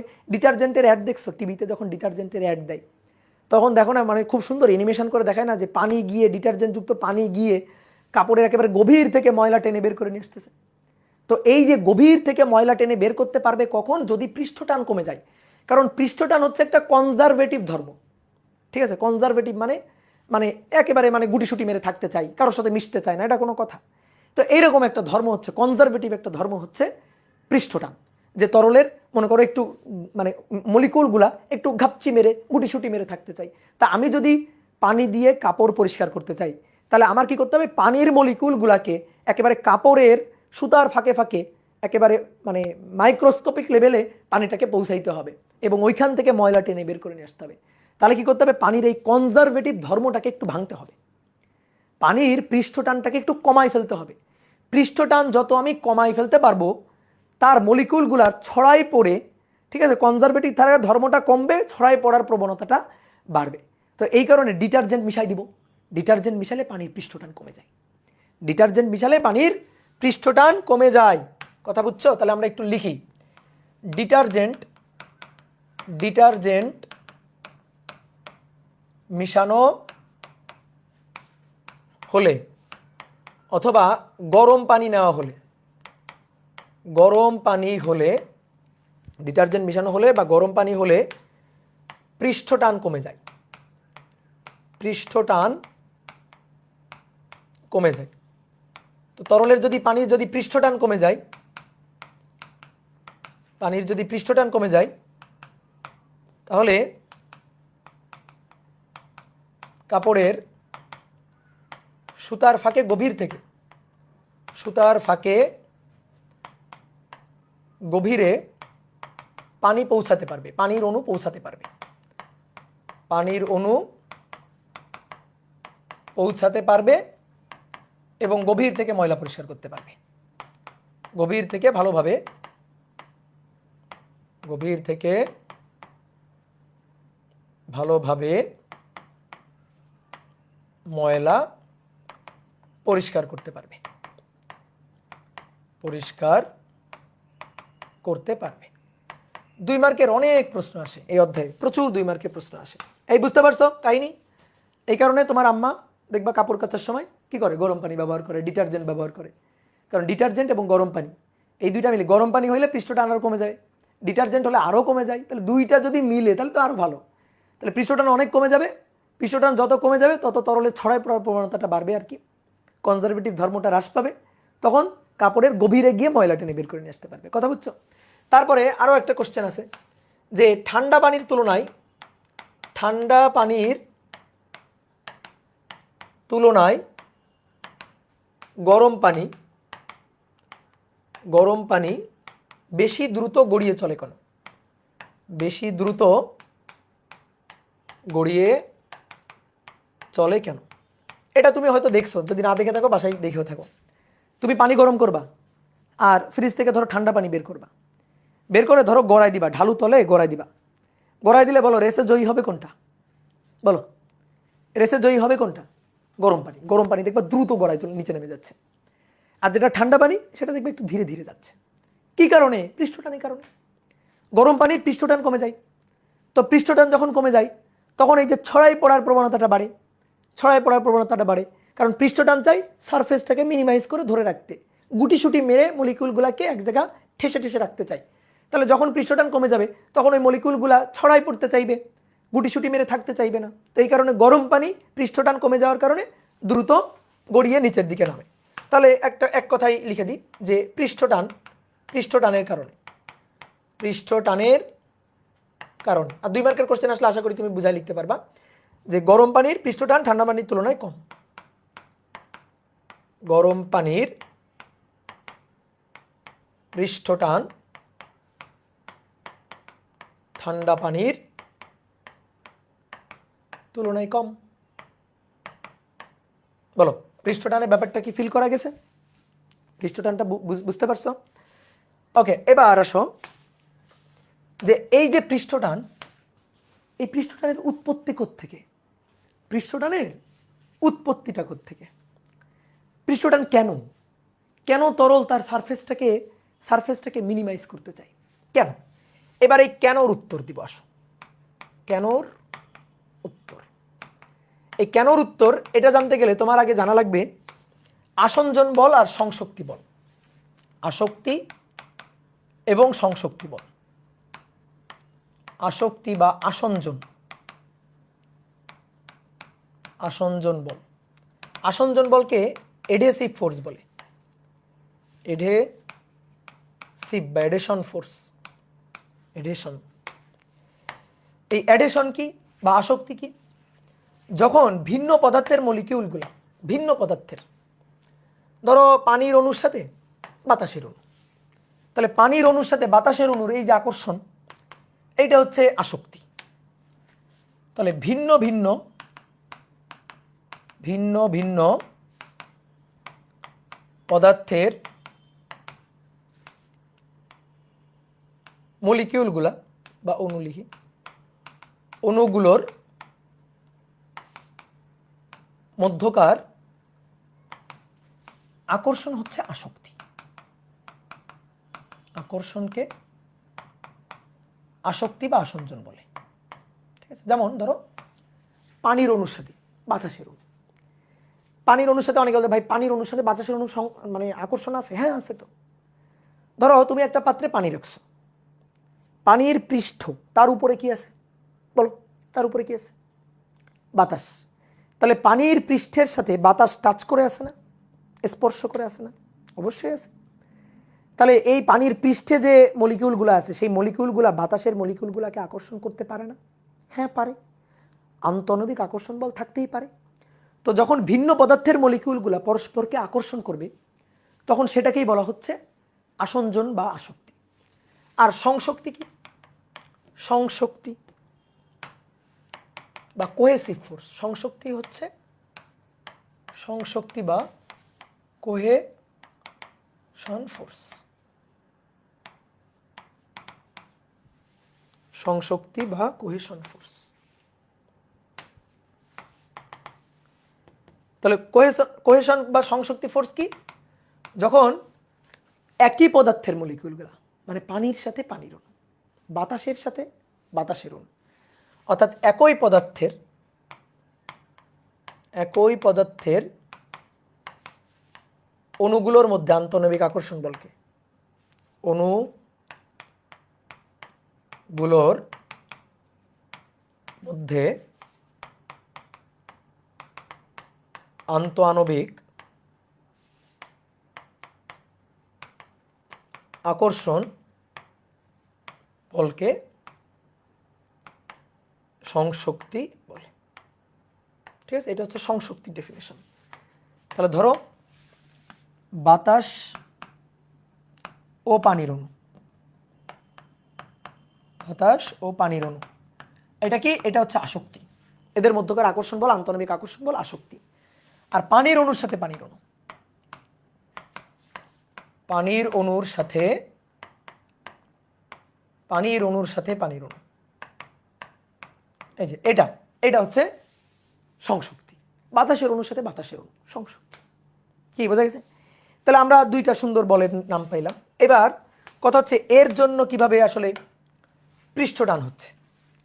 দেখো কোনো একটা মলিকুল, কোনো একটা পদার্থের মলিকুল তার আশেপাশে সব মলিকুলগুলোকে আকর্ষণ করতে পারে না কিন্তু। যেমন মনে করো এটা একটা পাত্র, ধরো এই পাত্রে পানি আছে, এই যে এতটুকু হাইটে ধরো এই পাত্রে পানি আছে,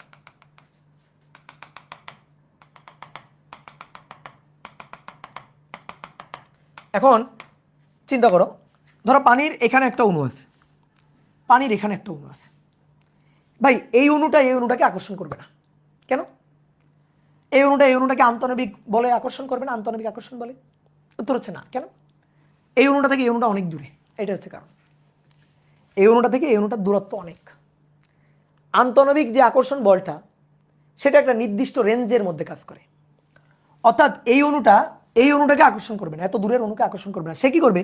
তার আশেপাশে যে অণুগুলো আছে, আশেপাশে যে অণুগুলো আছে, তো একটা নির্দিষ্ট রেঞ্জের মধ্যে, একটা নির্দিষ্ট পাল্লা বা দূরত্বের মধ্যে যে অণুগুলো আছে তাদেরকে আকর্ষণ করবে।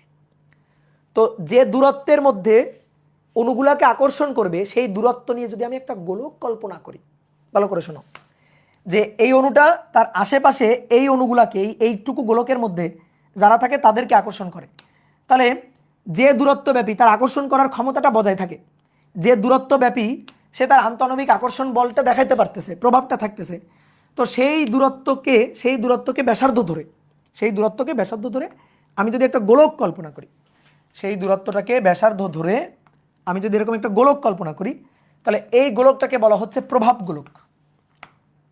প্রভাব গোলক। এই প্রভাব গোলকের মধ্যে, এই প্রভাব গোলকের মধ্যে যে অণুগুলো থাকবে তারে এই মলিকুল আকর্ষণ করবে, কিন্তু এই প্রভাব গোলকের বাইরে যে মলিকুলগুলো থাকবে তারা কিন্তু আকর্ষণ করতে পারবে না। তাহলে এই যে এই অণুটাকে আকর্ষণ করবে, কিন্তু এরে আকর্ষণ করবে না, কারণ ও প্রভাব গোলকের বাইরে। তাহলে আমরা একটু প্রভাব গোলকের সংজ্ঞাটা লিখি। এই প্রভাব গোলকের মান আসলে কোনো অ্যাটমের জন্য এটার অ্যাপ্রক্সিমেট মান আর কি, এটা হচ্ছে 10⁻⁹ মিটার। বুঝতে পারতেছো কত বড় মান? খুবই ছোট মান, ঠিক আছে, খুবই ছোট মান, 10⁻⁹ মিটার। তাহলে কোনো একটা অণু তার আশেপাশে মোটামুটি 10⁻⁹ মিটার এলাকার মধ্যে অন্য কোনো অণু থাকলে তারা আকর্ষণ করতে পারে, আন্তঃনবিক বলে আকর্ষণ করতে পারে, কিন্তু এর চেয়ে বেশি দূরে আকর্ষণ করতে পারবে না। তাহলে আমরা একটু প্রভাব গোলকের সংজ্ঞাটা লিখি। প্রভাব গোলক, হোয়াট ইজ প্রভাব গোলক? তাহলে প্রভাব গোলক হচ্ছে কোনো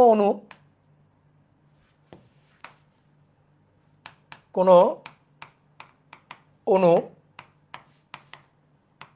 তার চারপাশে যে পাল্লা বা দূরত্বব্যাপী অপর অণুগুলোকে আন্তঃনবিক আকর্ষণ বলে আকর্ষণ করে, আন্তঃনবিক বলে আকর্ষণ করে। এটা কি বৃত্ত বলো তো?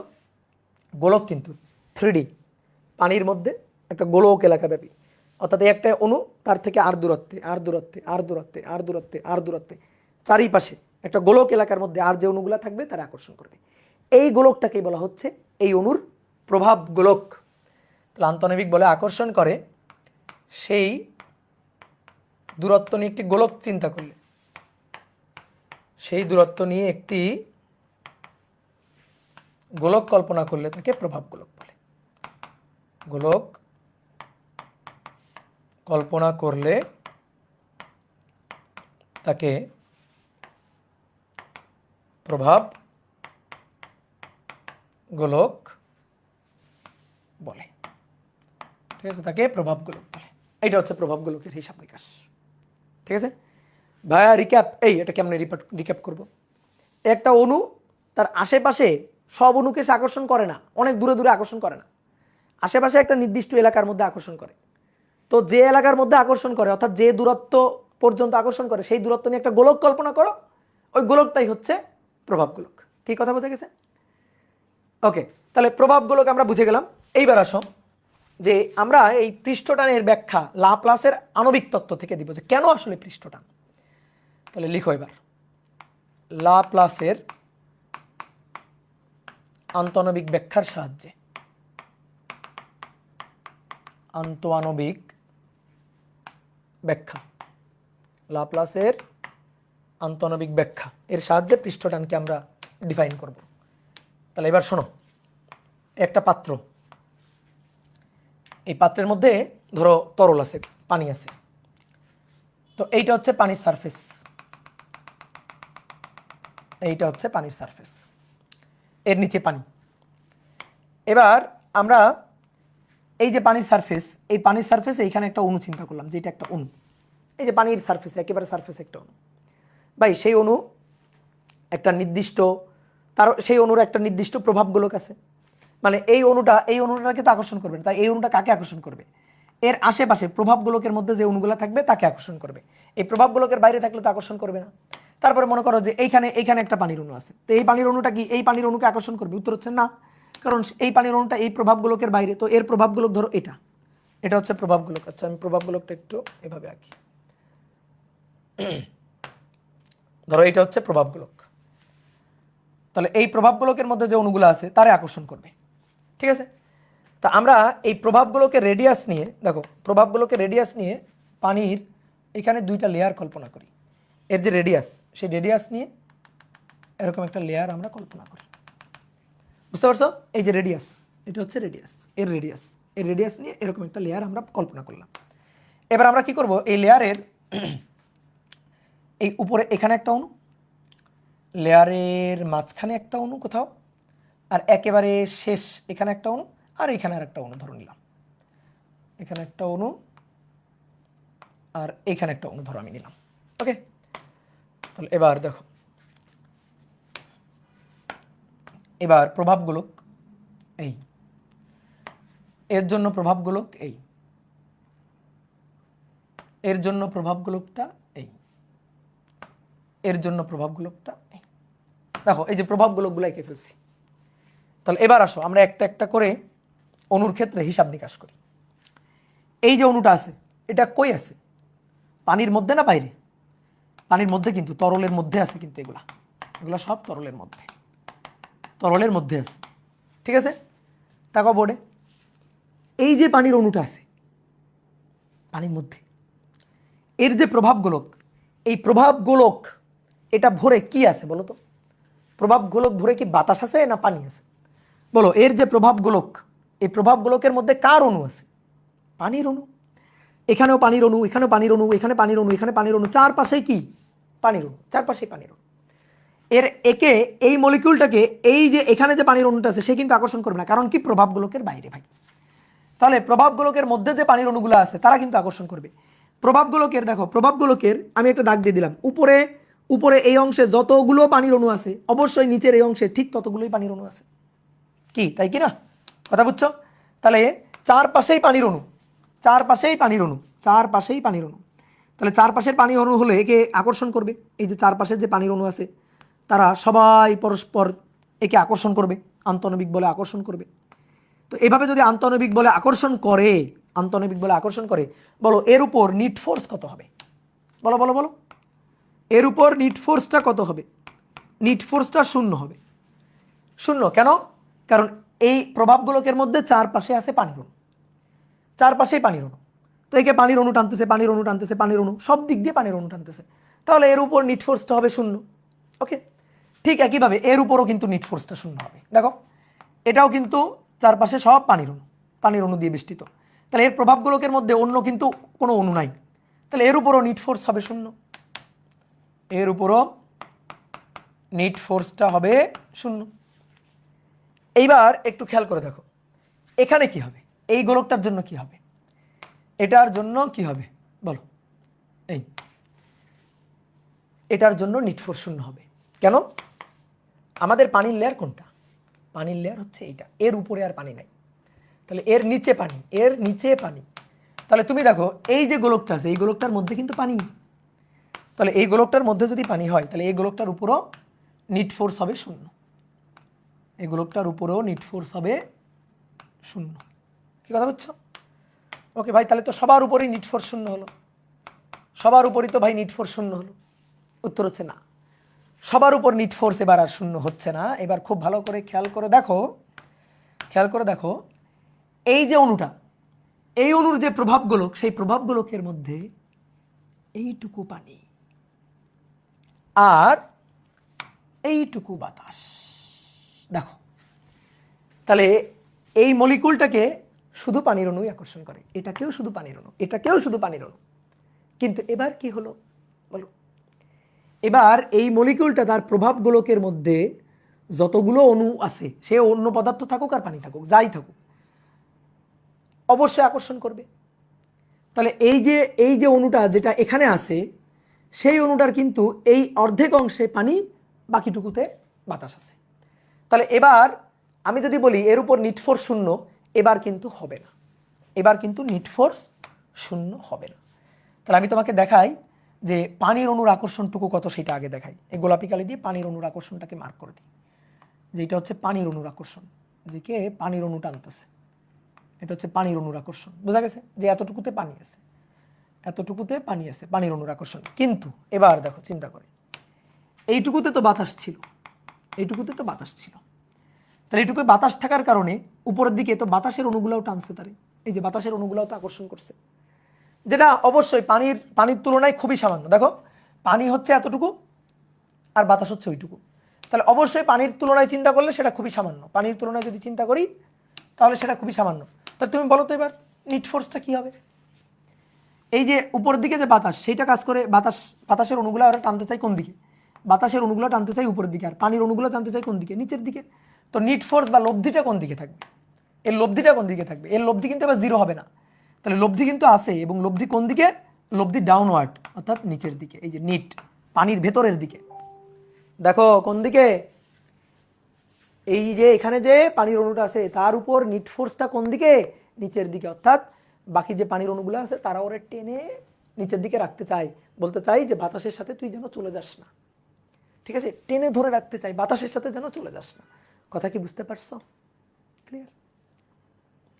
ওকে, এইবার আসো, এবার দেখো একেবারে পৃষ্ঠে যে অণুটা আছে, অনেকে ভাবে ভাই দেখেন পৃষ্ঠে যেটা আছে তার এই অর্ধেক অংশে আছে বাতাস, আর এই অর্ধেক অংশে আছে পানি, অর্ধেক অংশে আছে পানি, অর্ধেক অংশে বাতাস আর অর্ধেক অংশে আছে পানি। তাহলে এইবার তো দেখেন নিট ফোর্সটা 0 হবে ভাই, অর্ধেক অংশে বাতাস আর বাকি অর্ধেক অংশে পানি, নিচের দিকে আছে পানি, তাহলে নিচের দিকের আকর্ষণটা পানির আকর্ষণ, পানির আকর্ষণ, আর উপরের দিকে যে আকর্ষণটা সেটা বাতাসের আকর্ষণ, উপরের দিকে যেটা এটা বাতাসের আকর্ষণ, বাতাসের আকর্ষণ। অনেক বলতে ভাই সমান সমান, উপরেও তাহলে যা নিচেও তাই। নো, পানির অণু বেশি বলে আকর্ষণ করবে, আর পানির অণুকে বাতাসের অণু কম বলে আকর্ষণ করবে। পানি আর বাতাসের ক্ষেত্রে আসক্তি ইজ লেস দেন সংসক্তি, অর্থাৎ পানির অণুর সাথে পানির অণুর আকর্ষণ বেশি, পানির অণুর সাথে বাতাসের অণুর আকর্ষণ বেশি না। তাহলে নিচের দিকে পানির অণুর আকর্ষণ, তুমি বলতে পারো যে ভাই দেখেন প্রভাবগুলোকে অর্ধেক অংশে বাতাস অর্ধেক অংশে পানি আছে, থাকুক, কিন্তু অর্ধেক অংশে বাতাস অর্ধেক অংশে পানি আছে। যদি অর্ধেক অংশে পানি বাকি অর্ধেক অংশে পানি থাকতো তাহলে নিট ফোর্স 0 হইতো, অথবা অর্ধেক অংশে বাতাস বাকি অর্ধেক অংশেও বাতাস থাকতো তাহলে নিট ফোর্স 0 হইতো, কিন্তু অর্ধেক অংশে বাতাস অর্ধেক অংশে পানি। তাহলে এই ক্ষেত্রে সংশক্তি ইজ গ্রেটার দেন আসক্তি। তো এটা হওয়ার কারণে নিট ফোর্সটা কোন দিকে? নিট ফোর্সটা নিচের দিকে, নিট ফোর্সটা নিচের দিকে, তাহলে এরও নিট ফোর্সটা ডাউনওয়ার্ডস, নিচের দিকে। বুঝতে পারছো? তাহলে এইবার একটা জিনিস বলো, পানির কোনো অণু এই অণুটার উপরে থাকতে পারে কিনা বলো? আমি তো অনেকগুলো পানির অণু আঁকলাম, কোনো পানির অণু এই অণুটার উপরে থাকতে পারে কিনা? এটা কি সম্ভব কিনা বলো? এটা কি সম্ভব? না, এই অণুটার উপরে কোনো অণু থাকতে পারে না। এটাই তো একেবারে দেখো উপরের যে লেয়ার, পানির উপরের যে লেয়ার, সেই লেয়ারের অণু এর উপরে কিভাবে থাকবে? তাহলে একটা জিনিস চিন্তা করে দেখো তো, এর উপরে কিভাবে থাকবে? তাহলে এবার একটা জিনিস চিন্তা করো, উপরের লেয়ারে যে অণুগুলো আছে, এই যে উপরের লেয়ারে যে অণুগুলো আছে সেই অণুগুলার নিট ফোর্স কোন দিকে? এখানে যে অণুগুলো আছে সেই অণুগুলার নিট ফোর্সটা কোন দিকে? বল বল, নিট ফোর্সটা কোন দিকে? এই নিট ফোর্সটা নিচের দিকে, ডাউনওয়ার্ডস। এভাবে নিট ফোর্সটা নিচের দিকে টানা হচ্ছে, নিচের দিকে এভাবে টানা হচ্ছে। কি কথা বুঝলাম? তাহলে উপরের এই যে পৃষ্ঠটা, এই পৃষ্ঠটাকে এইভাবে নিচের দিকে টানা হচ্ছে না? তাহলে উপরের সারফেসটাকে আমরা কি করতে চাচ্ছি? মিনিমাইজ করতে চাচ্ছি না? তরল মিনিমাইজ করতে চাচ্ছে না? তো এটাই তো পৃষ্ঠটানের ধর্ম, যে সারফেসটাকে মিনিমাইজ করতে চাই। এটাই তো পৃষ্ঠটানের ধর্ম, সারফেসটাকে মিনিমাইজ করতে চাইতেছে সারফেসটাকে। পানির ফোঁটা কেন গোলকাকার ধারণ করে? দেখো এখান থেকে উত্তর দিয়ে দিব। পানির ফোঁটা কেন গোলকাকার ধারণ করে? এই যে একটা পানির ফোঁটা, এই যে পানির ফোঁটা, এই, তাহলে এই যে এইগুলা হচ্ছে পৃষ্ঠের অণুগুলা, সব পৃষ্ঠের অণুগুলা। তাহলে তুমি প্রভাব গোলকের ব্যাসার্ধের সমপরিমাণ ব্যাসার্ধ নিয়ে আঁকো একটা লেয়ার কল্পনা করো। এই যে একটা ছোট্ট লেয়ার কল্পনা করলো। তাহলে এই যে দুইটা লেয়ার, এর মাঝখানে যতগুলো পানির অণু আছে, এই সবগুলো পানির অণুর উপর নিট ফোর্স কোন দিকে? ভেতরের দিকে। ঠিক আছে, এখানে নিচের দিকে মানে ভেতরের দিকে। দেখো এই যে কনজারভেটিভ বিহেভিয়ার, এই অণুগুলো চাইতেছে ভেতরের দিকে গুটিসুটি মেরে আবদ্ধ হয়ে থাকতে চাইতেছে।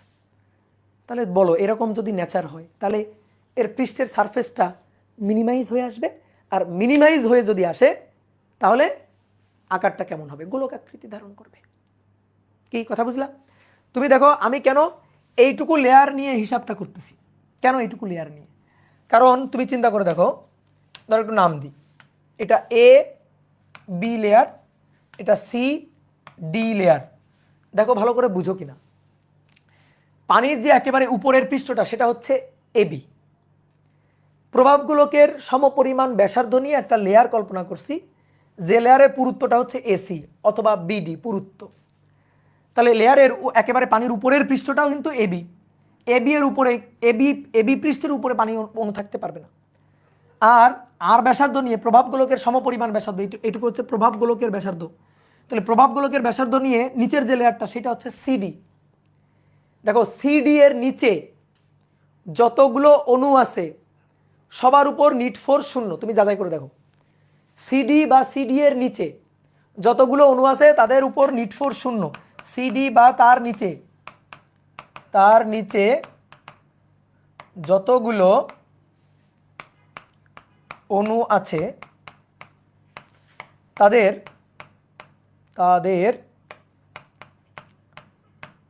নিট ফোর্স, পানির যতগুলো অণু আছে তাদের নিট ফোর্স 0। বলো কথাটা সত্যি কিনা? তাই তো। দেখো এই যে সিডি লেয়ারে এই যে অণুটা ছিল, এর নিট ফোর্স 0, এর নিচে এটা নিট ফোর্স 0, এটা নিট ফোর্স 0। কি ক্লিয়ার? বাট এর উপরে যতগুলো অণু আছে, তাদের কিন্তু নিট ফোর্স 0 না। এর উপরে যতগুলো অণু আছে তাদের ক্ষেত্রে কিন্তু নিট ফোর্সটা 0 না। দেখো এই অণুটার জন্য নিট ফোর্স আছে, এই অণুটার জন্য নিট ফোর্স আছে। তাহলে এই যে এই লেয়ার, এখানে যতগুলো অণু আছে, এই দুইটা লেয়ারের মাঝখানে যতগুলো অণু আছে তাদের নিট ফোর্স ডাউনওয়ার্ডস, ভেতরের দিকে। তাহলে আমি এটা বলতে পারি যে এসি পুরুত্বের মাঝখানে, এসি পুরুত্বের মাঝে, অথবা আমরা বলতে পারি এবি ও সিডি এই তলের মাঝে যতগুলো অণু আছে, যতগুলো পানির অণু আছে তাদের উপর লব্ধি বল পানির ভেতরের দিকে, তাদের উপর লব্ধি বল পানির ভেতরের, তাদের উপর লব্ধি বল পানির ভেতরের দিকে, এই যে ভেতরের দিকে লব্ধি বল, এই যে লব্ধি বল ভেতরের দিকে। তাহলে এই লেয়ারে, এই যে এই লেয়ারের মধ্যে যতগুলো অণু আছে, সবগুলো অণুর উপর লব্ধি বল এই যে নিচের দিকে, ভেতরের দিকে। তাহলে উপরের সারফেসে যতগুলো অণু আছে তাদেরকে ভিতরের দিকে টানা হচ্ছে। পানির এই যে অণুটার কথা বলছিলাম যে একটা প্রভাব গোলকের সমপরিমাণ ব্যাসার্ধ নিয়ে একটা লেয়ার কল্পনা করো, তাহলে লেয়ারের মধ্যে এখানে যতগুলো অণু আছে, এই পৃষ্ঠে এখানে যতগুলো অণু আছে সবার উপর নিট ফোর্সটা ভেতরের দিকে, ঠিক আছে? তাহলে বলো নিট ফোর্স যদি ভিতরের দিকে হয়, পৃষ্ঠের উপর যতগুলো অণু আছে তাদের উপর নিট ফোর্সটা ভেতরের দিকে, তার মানে ব্যাপারটা কি? তুমি যখন ওই যে আটার দলা বা ময়দার দলা দিয়ে যখন রুটি বানাও তখন কি করো? বাইরে থেকে এভাবে চাপ দিয়ে শেপটাকে গোল করো না? চাপ দিয়ে শেপটাকে গোল করো না, তাই না? বা নাড়ু যখন পাকানো হয় বা আটার দলা যখনই করা হয় তখন চাপ দিয়ে গোল করা হয় না? তো এটাও তো তাই করা হচ্ছে। দেখো তো চাপ দেওয়া হচ্ছে না? বলো, চাপ দেওয়া হচ্ছে না, এভাবে ভিতর থেকে টান দেওয়া হচ্ছে, তার মানে কি? মানে মানে একটু চিন্তা করো, অটোমেটিক্যালি বাইরে থেকে এইভাবে চাপ দিয়ে এটাকে গোল বানানো হচ্ছে। তো এই যে এই কারণেই পানির ফোঁটা গোলাকার আকৃতি ধারণ করে। তাহলে পৃষ্ঠটানের উৎপত্তি কোথায় বুঝছো? যে পৃষ্ঠটানের উৎপত্তিটা কোত্থেকে? এবার আসো আরো সুন্দর করে বলি, আরো কিছু উচ্চমার্গীয় কথা আছে, তো সেই উচ্চমার্গীয় কথাগুলো একটু বলি। উচ্চমার্গীয় কথাগুলো শোনো, খুব ভালো করে মনোযোগ দিয়ে শুনবা। এই যে পানির উপরের পৃষ্ঠে যে অণুগুলো আছে সেই অণুগুলোর উপর লব্ধি বলটা নিচের দিকে। তো লব্ধি বলটা যদি নিচের দিকে হয়, লব্ধি বল নিচের দিকে, তার মানে এই এই ভেতরে যে পানির অণুগুলো আছে তারা টেনে ওরা নিচে নিয়ে আসতে চায়। তাহলে উপরে যে অণুগুলো আছে সেই অণুগুলা নিচের দিকে টান খাচ্ছে, তো নিচের দিকে টান খেলে তো ডুব দিয়ে নিচে চলে যাওয়ার কথা। পানির সারফেসের উপরে যে অণুগুলো আছে ওই অণুগুলা নিচের দিকে টান খাচ্ছে, নিচের দিকে লব্ধি বল, তো নিচের দিকে টান খাচ্ছ। ধরো তুমি ভাসতেছো, পানিতে ভাসতেছো, সাঁতার কাটতেছো, তোমার যদি কেউ টান দিয়ে নিচে নিয়ে যায় তাহলে তুমি পানিতে ডুব দিয়ে যাবে না? তো এরকম ধরো অণুগুলা পানির পৃষ্ঠে উপরে ভাসতেছে, তো এদের যদি লব্ধি বল নিচের দিকে হয় তাহলে তোরা ডুব দিয়ে নিচে চলে যাবে। তো কন্টিনিউয়াসলি এই প্রসেসটা চলতেছে, কন্টিনিউয়াসলি, সর্বদাই একেবারে মাইক্রোস্কোপিক লেভেলে, ঠিক আছে, আণুবীক্ষণিক লেভেলে উপরে যে অণুগুলো আছে এরা সবসময় কন্টিনিউয়াসলি এরা মানে মানে টার্বুলেন্স করতেছে আর কি। অর্থাৎ জাস্ট এই যে মানে নিচে যাচ্ছে উপরে উঠতেছে, আবার নিচে যাচ্ছে, আবার ঠেলে উপরে উঠতেছে, এরকম কন্টিনিউয়াসলি চলতেছে। তুমি ধরো কোনো একটা অণুকে উপরে দেখছিলা, একটু পরে সেটা ওখানেই থাকবে এমন কোনো কথা নেই, একটু পরে নিচে চলে গেছে, ঠিক আছে? পানির পৃষ্ঠের এই যে অণুগুলা, ওই অণুগুলা ফিক্সড অণু এরকম না, এই অণুগুলা কিন্তু অনবরত জায়গা চেঞ্জ করতেছে। অর্থাৎ যখনই লব্ধি বল নিচের দিকে এসে নিচের দিকে যখন আসবে তখন উপরে ফাঁকা হয়ে গেছে। চিন্তা করো যে একটা অণু নিচের দিকে চলে আসছে, তাহলে উপরে একটা অণুর জায়গা ফাঁকা, তাহলে নিচ থেকে আর একটা অণু উপরে গিয়ে জায়গা পূরণ করবে, তাহলে এভাবেই নিচে আসবে উপরে যাবে, নিচে আসবে উপরে যাবে, কন্টিনিউয়াসলি এই প্রসেসটা মাইক্রোস্কোপি লেভেলে এটা চলতেছে। আমাদের কথা বুঝতে পারছো? কথাটা বোঝা গেছে? মাইক্রোস্কোপি লেভেলে এই টার্বুলেন্সটা চলতেছে। এবার শোনো, একটা অণু যখন নিচ থেকে উপরে যাবে, কেন নিচ থেকে উপরে যাবে? কারণ উপরের অণুর লব্ধি বল নিচের দিকে। আমি একটু লিখি এখানে যে পানির উপরের পৃষ্ঠে, পানির সারফেসে বা তরলের সারফেসে অণুগুলোর উপর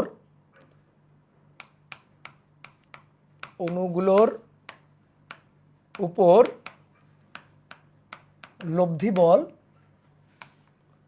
পানির ভেতরের দিকে। তো লব্ধি বল যদি পানির ভেতরের দিকে হয়, লব্ধি বল ধরো পানির ভেতরের দিকে, তো যদি লব্ধি বলটা পানির ভেতরের দিকে হয় তাহলে উপরের পৃষ্ঠ থেকে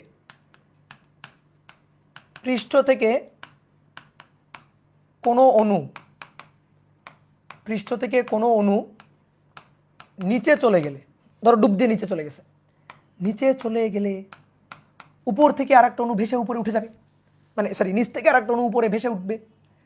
তাহলে উপরের পৃষ্ঠ থেকে কোনো অণু নিচে চলে গেলে নিচ থেকে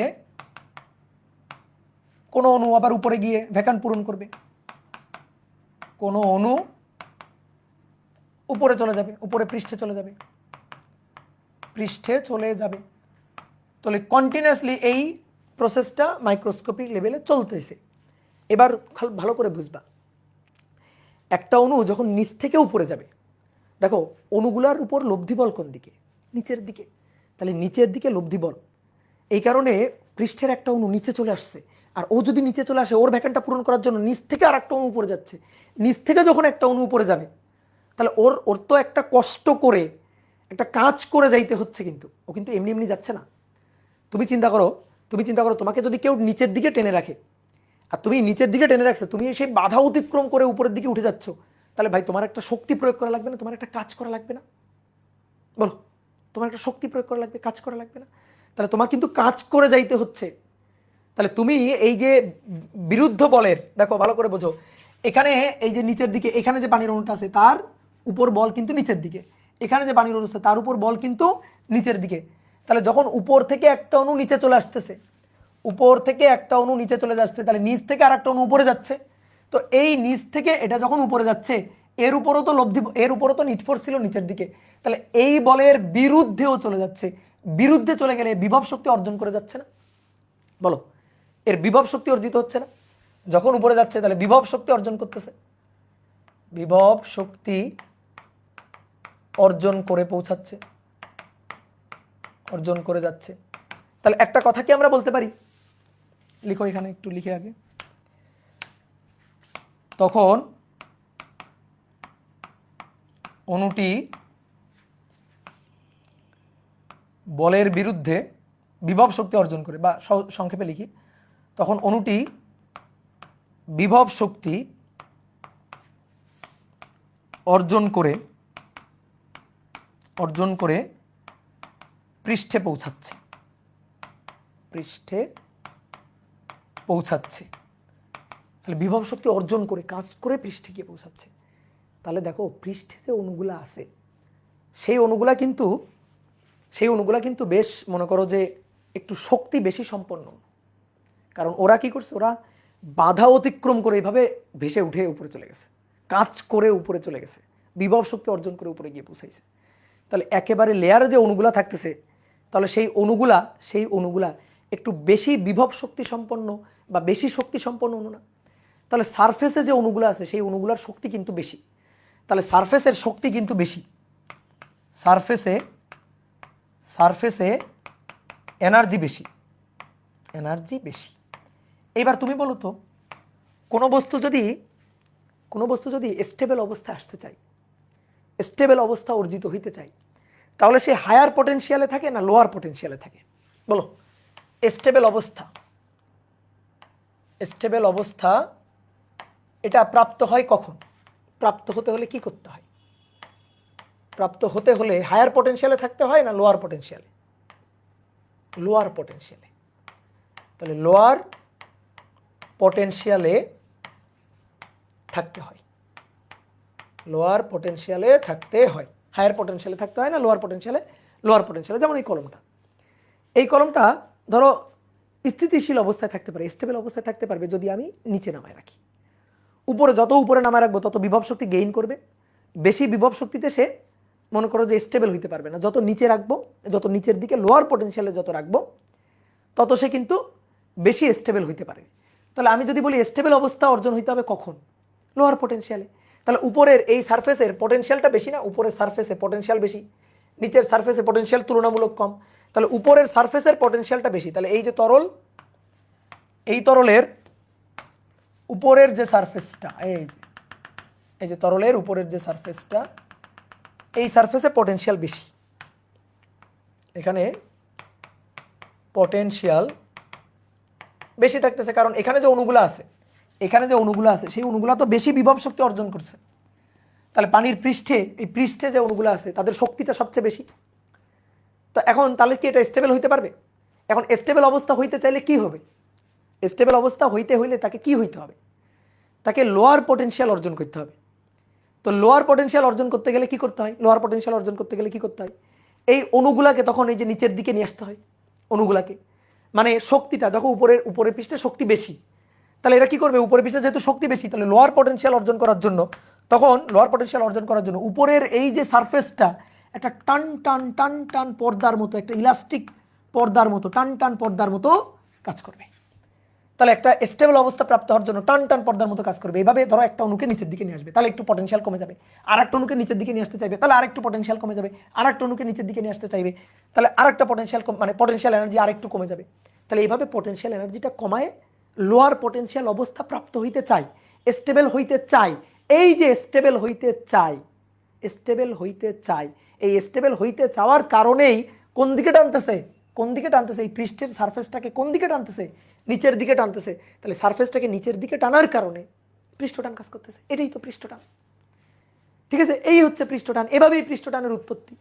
তাহলে তরলের উপরের সারফেসের প্রত্যেকটা কণা নিচের দিকে একটা ডাউনওয়ার্ড ফোর্স অনুভব করতেছে লোয়ার পটেনশিয়াল অর্জনের জন্য। তাহলে এখান থেকেই পৃষ্ঠটানের উৎপত্তি।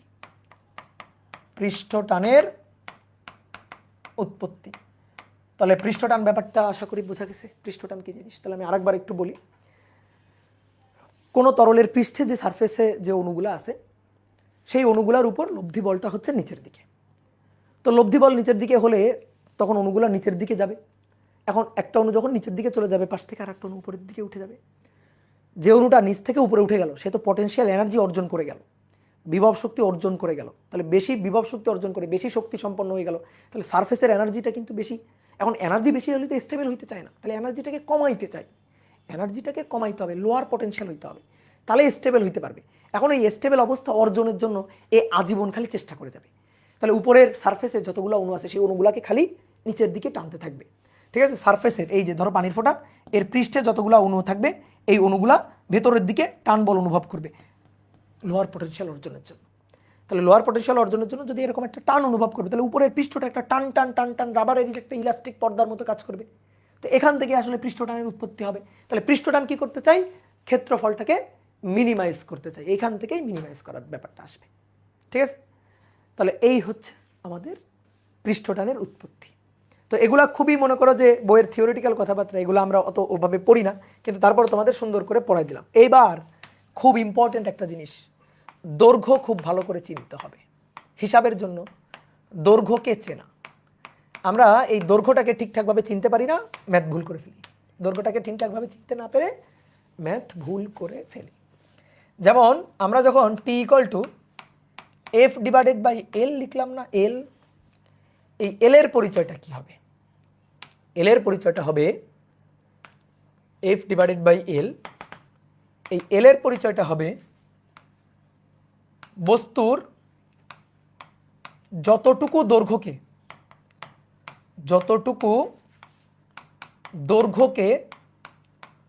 তরল টাচ করে থাকবে, স্পর্শকীয় বল। ঠিক আছে, আমি বলছিলাম স্পর্শ বল। তাহলে বস্তুর যতটুকু দৈর্ঘ্যকে তরল স্পর্শ করে থাকবে, স্পর্শকীয় মানে কিন্তু আসলে স্পর্শী বল। ঠিক আছে, স্পর্শ বল, স্পর্শ, যতটুকু দৈর্ঘ্যকে তরল স্পর্শ করে থাকবে,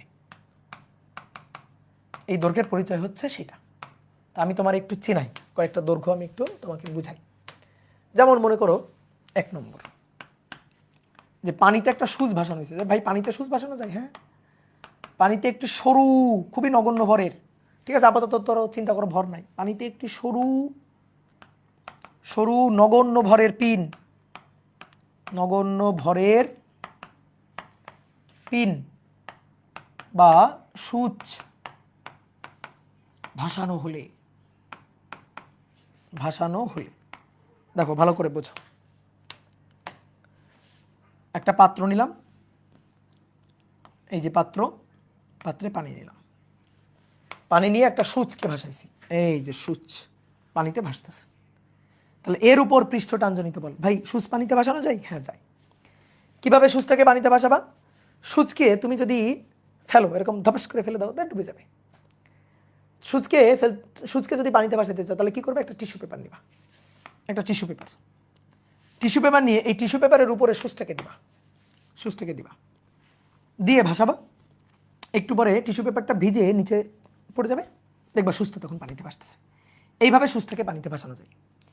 এই যে সূচটাকে তুমি যখন পানিতে ভাসাচ্ছ, দেখো সূচটার এই পাশের দৈর্ঘ্যেও তরল টাচ করে আছে, দেখো এই পাশের দৈর্ঘ্য তরল টাচ করে আছে, ওই পাশের দৈর্ঘ্যও তরল টাচ করে আছে। ধরো সূচের দৈর্ঘ্য এল, সূচের দৈর্ঘ্যটা ধরো এল, তাহলে এই পাশের দৈর্ঘ্য বড় হাতের এল, এই পাশের দৈর্ঘ্যটাও কিন্তু বড় হাতের এল। সূচের দৈর্ঘ্য এল প্লাস এল মানে 2L। সূচটার দৈর্ঘ্য, এই পাশেও দৈর্ঘ্য এল, এই পাশেও দৈর্ঘ্য এল। তাহলে এই ক্ষেত্রে যদি আমি সূত্রটা লিখি তাহলে টি ইকুয়াল টু হবে এফ ডিভাইডেড বাই এল হচ্ছে দৈর্ঘ্য। তাহলে একটা সূচের দুই পাশের দৈর্ঘ্য, ওই পাশেও দৈর্ঘ্য টাচ করে, তরল টাচ করে আছে, এই পাশের দৈর্ঘ্য টাচ করে আছে, তাহলে এল এবং এল মিলে এটা হচ্ছে 2L। দেখো এই ব্যাপারগুলো ভালো করে বোঝো, অনেকে এগুলো নিয়ে ঝামেলা করবা, ভালো করে বুঝে নাও। এই যে ধরো এই পাত্রে পানি আছে, এই যে পানি, এই পানির মধ্যে আমি এই কলমটাকে ধরো ভাসালাম। তো কলমটাকে যখন আমি ভাসাবো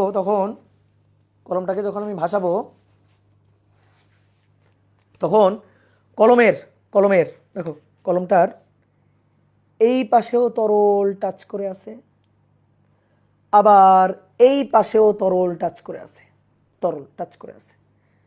তাহলে এল এবং এল, অনেকে বলতে ভাই এই যে এইটুকু ব্যাস নেবেন না, এই যে ব্যাসটুকু তো টাচ করে আছে, এই পাশের ব্যাস সরু, ব্যাস অতি নগণ্য, তাহলে দৈর্ঘ্য এল এবং দৈর্ঘ্য এল, তাহলে এল এল কয়টা এল, দুইটা এল, তাহলে 2L। দেখো অনেকে ভাবে ভাই টাচ করে আছে বুঝলাম, এল এল 2L, নিচে নিলেন না কেন, নিচেও তো টাচ করে আছে, কেউ বলবা নিচে যে টাচ করে আছে ভাই নিচেরটা এলটা নিলেন না কেন? ভালো করে বোঝো এই জায়গাটাতে দৈর্ঘ্য চিনতে হবে, ভালো করে দৈর্ঘ্যটা চিনতে হবে। আমি বলছি দৈর্ঘ্য, যতটুকু দৈর্ঘ্যকে টাচ করে থাকবে। তুমি যদি বলো নিচের এটা দৈর্ঘ্য না তোর ভাই, এটা তো সারফেস হয়ে গেল, এটা তো ক্ষেত্রফল হয়ে গেল। দেখো আমি তোমার এই সুচটাকে একটু জুম করে দেখাই, সুচটাকে যদি একটু জুম করে আঁকি, এই যে সুচটা, এই যে জুম করে আঁকলাম, ঠিক আছে, বেশ একটু বড় করে জুম করে আঁকলাম। তাহলে সূচের এই পাশে পানি টাচ করে আছে, ঠিক আছে, এই পাশে এই যে পানি, আবার ওই পাশেও পানি টাচ করে আছে,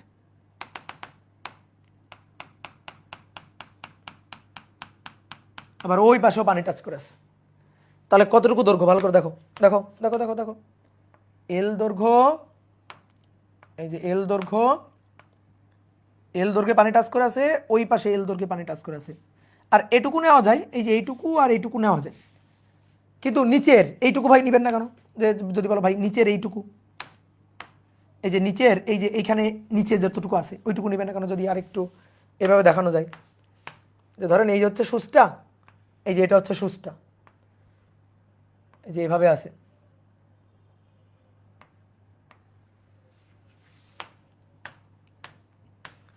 এই যে পানির এই পৃষ্ঠ আর এই পৃষ্ঠ টাচ করে আছে, এই যে নিচের এখান থেকে এইটুকু, এই যে এইটুকু যে পানির মধ্যে ডুবে আছে, এই যে নিচের এই যে এখান থেকে এইটুকু যে কেন নিবেন না? এই যে এইটুকু, এই যে পানির মধ্যে ডুবে আছে এইটুকু কেন নিবেন না ভাই? এইটুকু দৈর্ঘ্য বলো তো, ওইটুকু কি দৈর্ঘ্য বলো? এই যে নিচের এইটা কি দৈর্ঘ্য? এটা তো সারফেস, এটা তো এরিয়া, ঠিক আছে, এটা তো সারফেস, দৈর্ঘ্য নিতে হবে। একটা মোটা কিছু হইলে, একটা ধরো তোমাদের পিটানোর জন্য যদি একটা বাঁশ টাস থাকতো আমার কাছে তাহলে হয়তো, ধরো একটা বোতল দিয়ে বুঝাই, এই যে পানির বোতল,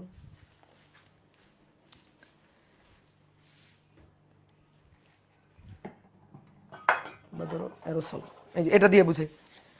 এই জায়গাটা ভালো করে ক্লিয়ার করে নাও, অনেকে এই জায়গাটাতে সমস্যা। দেখো এটার পানিতে এভাবে ভাসানো হয়েছে, তাহলে টাচ করে আছে এল দৈর্ঘ্য, এল দৈর্ঘ্যে পানি দেখবা টাচ করে আছে, এই যে পানি টাচ করে আছে এল দৈর্ঘ্যে, আবার পানি টাচ করে আছে এইখানে এল দৈর্ঘ্যে। যে ভাই নিচের এটুকু নিলেন না কেন? নিচের এটুকু দৈর্ঘ্য না রে ভাই, এটা তো সারফেস, এই যে এটা তো সারফেস, তাহলে এইটা হবে না। আশা করি বুঝছো নাকি?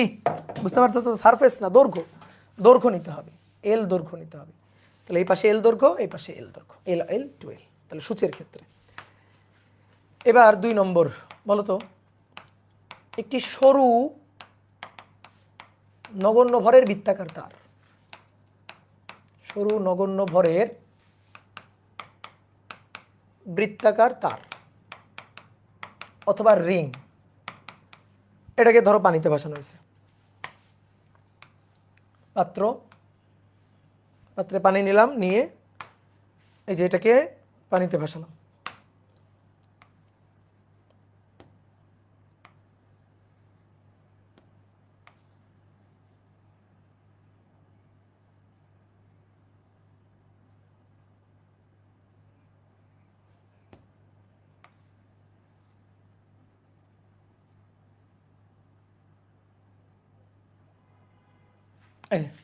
বলো এবার কি হবে? বলো? ভিতরেও পানি আছে, বাইরেও পানি আছে, ভিতরেও পানি আছে, বাইরেও পানি আছে। তাহলে বাইরেও কিন্তু এভাবে টানবে, পৃষ্ঠ টানজনিত বল কাজ করবে বাইরের দিকে, বাইরের দিকে পৃষ্ঠ টানজনিত বল কাজ করবে,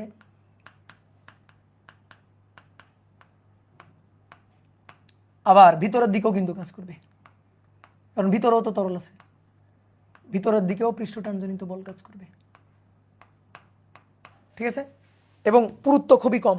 তাহলে বলো টি এর সূত্রটা এখানে কি লিখবো? T equal to F divided by L. এলটা কি হবে এবার?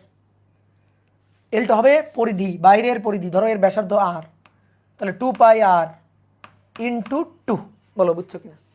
2 পাই আর ইন্টু 2, কেউ 2 বলো নাই, সবাই বলছে 2 পাই আর, কেউ 2 পাই আর ইন্টু টি বলো নাই। বলো তাহলে 2 pi r into 2, that means 4 pi আর। 2 দিয়ে গুণ। কেন 2 দিয়ে গুণ? কেন 2 দিয়ে গুণ? দেখো ভালো করে দেখো, এগুলা একবারে বুঝে যাইতে হবে। এই যে এল দৈর্ঘ্যে টাচ করে আছে, এই যে বাইরের পরিধিতে, বাইরের পরিধিতে টাচ করে আছে, আবার ভিতরের পরিধিতে টাচ করে আছে, এই যে ভিতরে। তাহলে ভিতরে একবার, বাইরে একবার টাচ করে আছে। ভাই বুঝি নাই, এটা কেমনে বুঝো নাই? বলো এটা কেমনে বুঝো নাই? এই যে একটা রিং, একটা সরু একটা রিং পানিতে ভাসাইছো, এটাকে জুম করো, মানে চিন্তা করো যে মাইক্রোস্কোপের নিচে জুম করছো, জুম করলে ভেতরে এল দৈর্ঘ্যে টাচ করে আছে, মানে পরিধি 2 পাই আর, আবার বাইরে 2 পাই আর। কি কথা বুঝছো? মনে করো ধরো চুড়ি, মেয়েদের চুড়ি, তো বললাম না একটা চুড়িকে রং করবা, রং এ পাশে বাইরে 2 পাই আর, ভিতরে 2 পাই আর, তাহলে কয়টা দৈর্ঘ্য? এমডি সাইদুল বুঝছো? তাহলে কয়টা দৈর্ঘ্য? 2টা। তাহলে 2 দিয়ে গুণ। সূচেরটা 2L কেন? 2টাই তো এল আলাদা, কেন 2টা আলাদা? এটা একটা সূচ, সূচের এই পাশে এল দৈর্ঘ্য হলে এই পাশে এল দৈর্ঘ্য না, কেমনে আলাদা হয়? কি বলে? এত পাগল হয়ে গেছে। যদি ডাবল যাই মানে বুঝছি ভাই, আচ্ছা ডাবল যাই মানে এর পুরুত্ব যদি থাকে, এই কারণে বলছি নগণ্য পুরুত্ব থাকলে 2টা আলাদা আলাদা ব্যাসার্ধ দিয়ে হিসাব করব, তখন হবে 2 পাই আর1 প্লাস 2 পাই আর2। মোর্দা কথায় এটুকু বুঝতে হবে, যতটুকু দৈর্ঘ্যকে টাচ করে আছে, সহজ হিসাব, যতটুকু দৈর্ঘ্যকে টাচ করে আছে। আচ্ছা এবার আসো 3 নম্বর, নিজেরা বলবা। 3 নম্বর হচ্ছে একটা 1 টাকার কয়েনকে পানিতে ভাসাবা। একটি পাতলা নগণ্য ভরের চাকতি, পাতলা নগণ্য ভরের চাকতি, এটাকে যদি আমি পানিতে ভাসাই, বলো এটার জন্য চিত্রটা কেমন হবে? একটা পাতলা নগণ্য ভরের চাকতি, একটা পাত্রে পানি নিলাম, নিয়ে এর মধ্যে পানিতে ভাসাবো, এই যে এটাকে পানিতে ভাসাবো। চাকতি ভিতরে নিরেট, 1 টাকার কয়েন, ভিতরে কিন্তু পানি যাবে না। এবার পানি কতটুকু অংশ টাচ করে থাকবে? কতটুকু অংশ বলো? কতটুকু অংশকে পানি টাচ করে থাকবে? এই যে বাইরে। এবার আর ভিতরে নেই, এবার শুধু বাইরে, তাহলে এবার কি হবে? T equal to F divided by just 2 pi r. বুঝছো? কেউ আবার বলো না ভাই সূচের এই যে নিচের পৃষ্ঠ এটা নিলেন না কেন? এটাও তো নেবেন, এটাও তো পানিতে টাচ করে আছে। ভাই এটা সারফেস, এটা দৈর্ঘ্য না রে, দৈর্ঘ্য হচ্ছে এই যে দৈর্ঘ্যটা 2 পাই আর, আমাদের দৈর্ঘ্য লাগবে। তাহলে এবার আসো 4 নম্বর বলা হচ্ছে, ধরো একটি পাতলা পুরুত্বের চোঙ বা সিলিন্ডার, পাতলা পুরুত্বের চোঙ বা সিলিন্ডার, পাতলা পুরুত্বের চোঙ বা সিলিন্ডার, তাহলে কি হবে বলো? একটা পাতলা পুরুত্বের চোঙ বা সিলিন্ডার, এই যে পাইপ, এটারে পানিতে নিমজ্জিত করা হবে।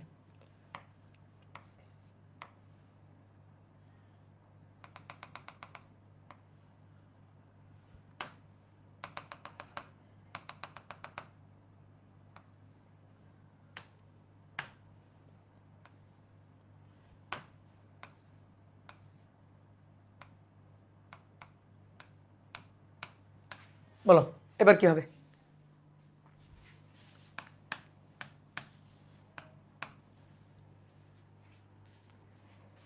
দুই মুখ খোলা, একটি পাতলা পুরুত্বের চোঙ বা সিলিন্ডার, ভিতরে ফাঁকা, তাহলে পানি কিন্তু ভিতরেও প্রবেশ করছে, পানি কিন্তু ভিতরেও গেছে।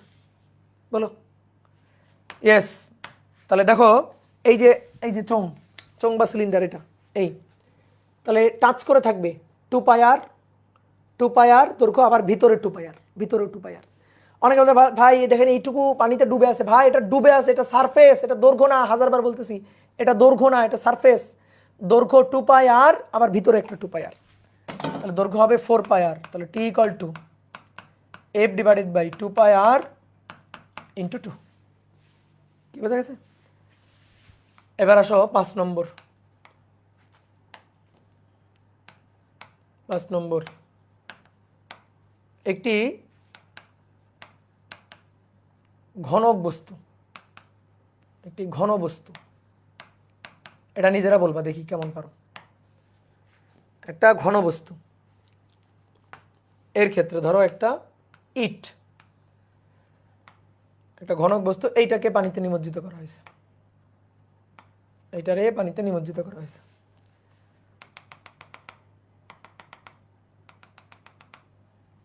বলো এর ক্ষেত্রে কি হবে? এই যে পানি ধরো টাচ করে আছে এরকম, এই যে দেখাচ্ছি পানি টাচ করে আছে, এই যে পানি টাচ করে আছে, বোঝা গেছে? তাহলে এবার কি হবে? এটা হচ্ছে পানির পৃষ্ঠটা, এই যে এটা হচ্ছে পানির পৃষ্ঠ, পানি টাচ করে আছে।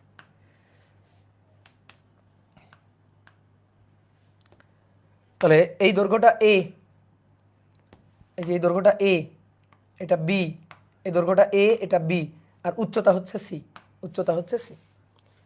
তাহলে a b a b, a b a b আর কি। তাহলে এফ ইকুয়াল টু বা T equal to F divided by 2a plus b. বুঝতে পারছো না পারো নাই? 2a প্লাস বি, গুড, এই তো ভেরি গুড। তাহলে যতটুকু দৈর্ঘ্যকে টাচ করে থাকবে সেটুকু দৈর্ঘ্য নিয়ে হিসাব। তো আজকে এই পর্যন্ত থাকুক, যা পড়াইলাম এটুকু পড়ো। নেক্সট দিন আমরা কিন্তু ম্যাথ প্রবলেম সলভ করব, ঠিক আছে? টাটা। নেক্সট দিন ম্যাথ প্রবলেম সলভ করব।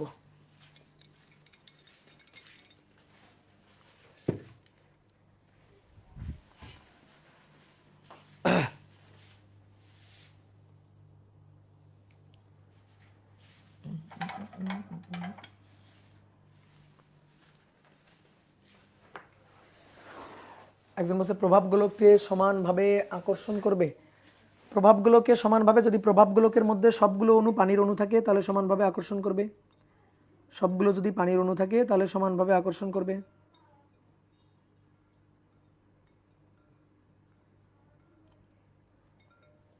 বুঝতে পেরেছ?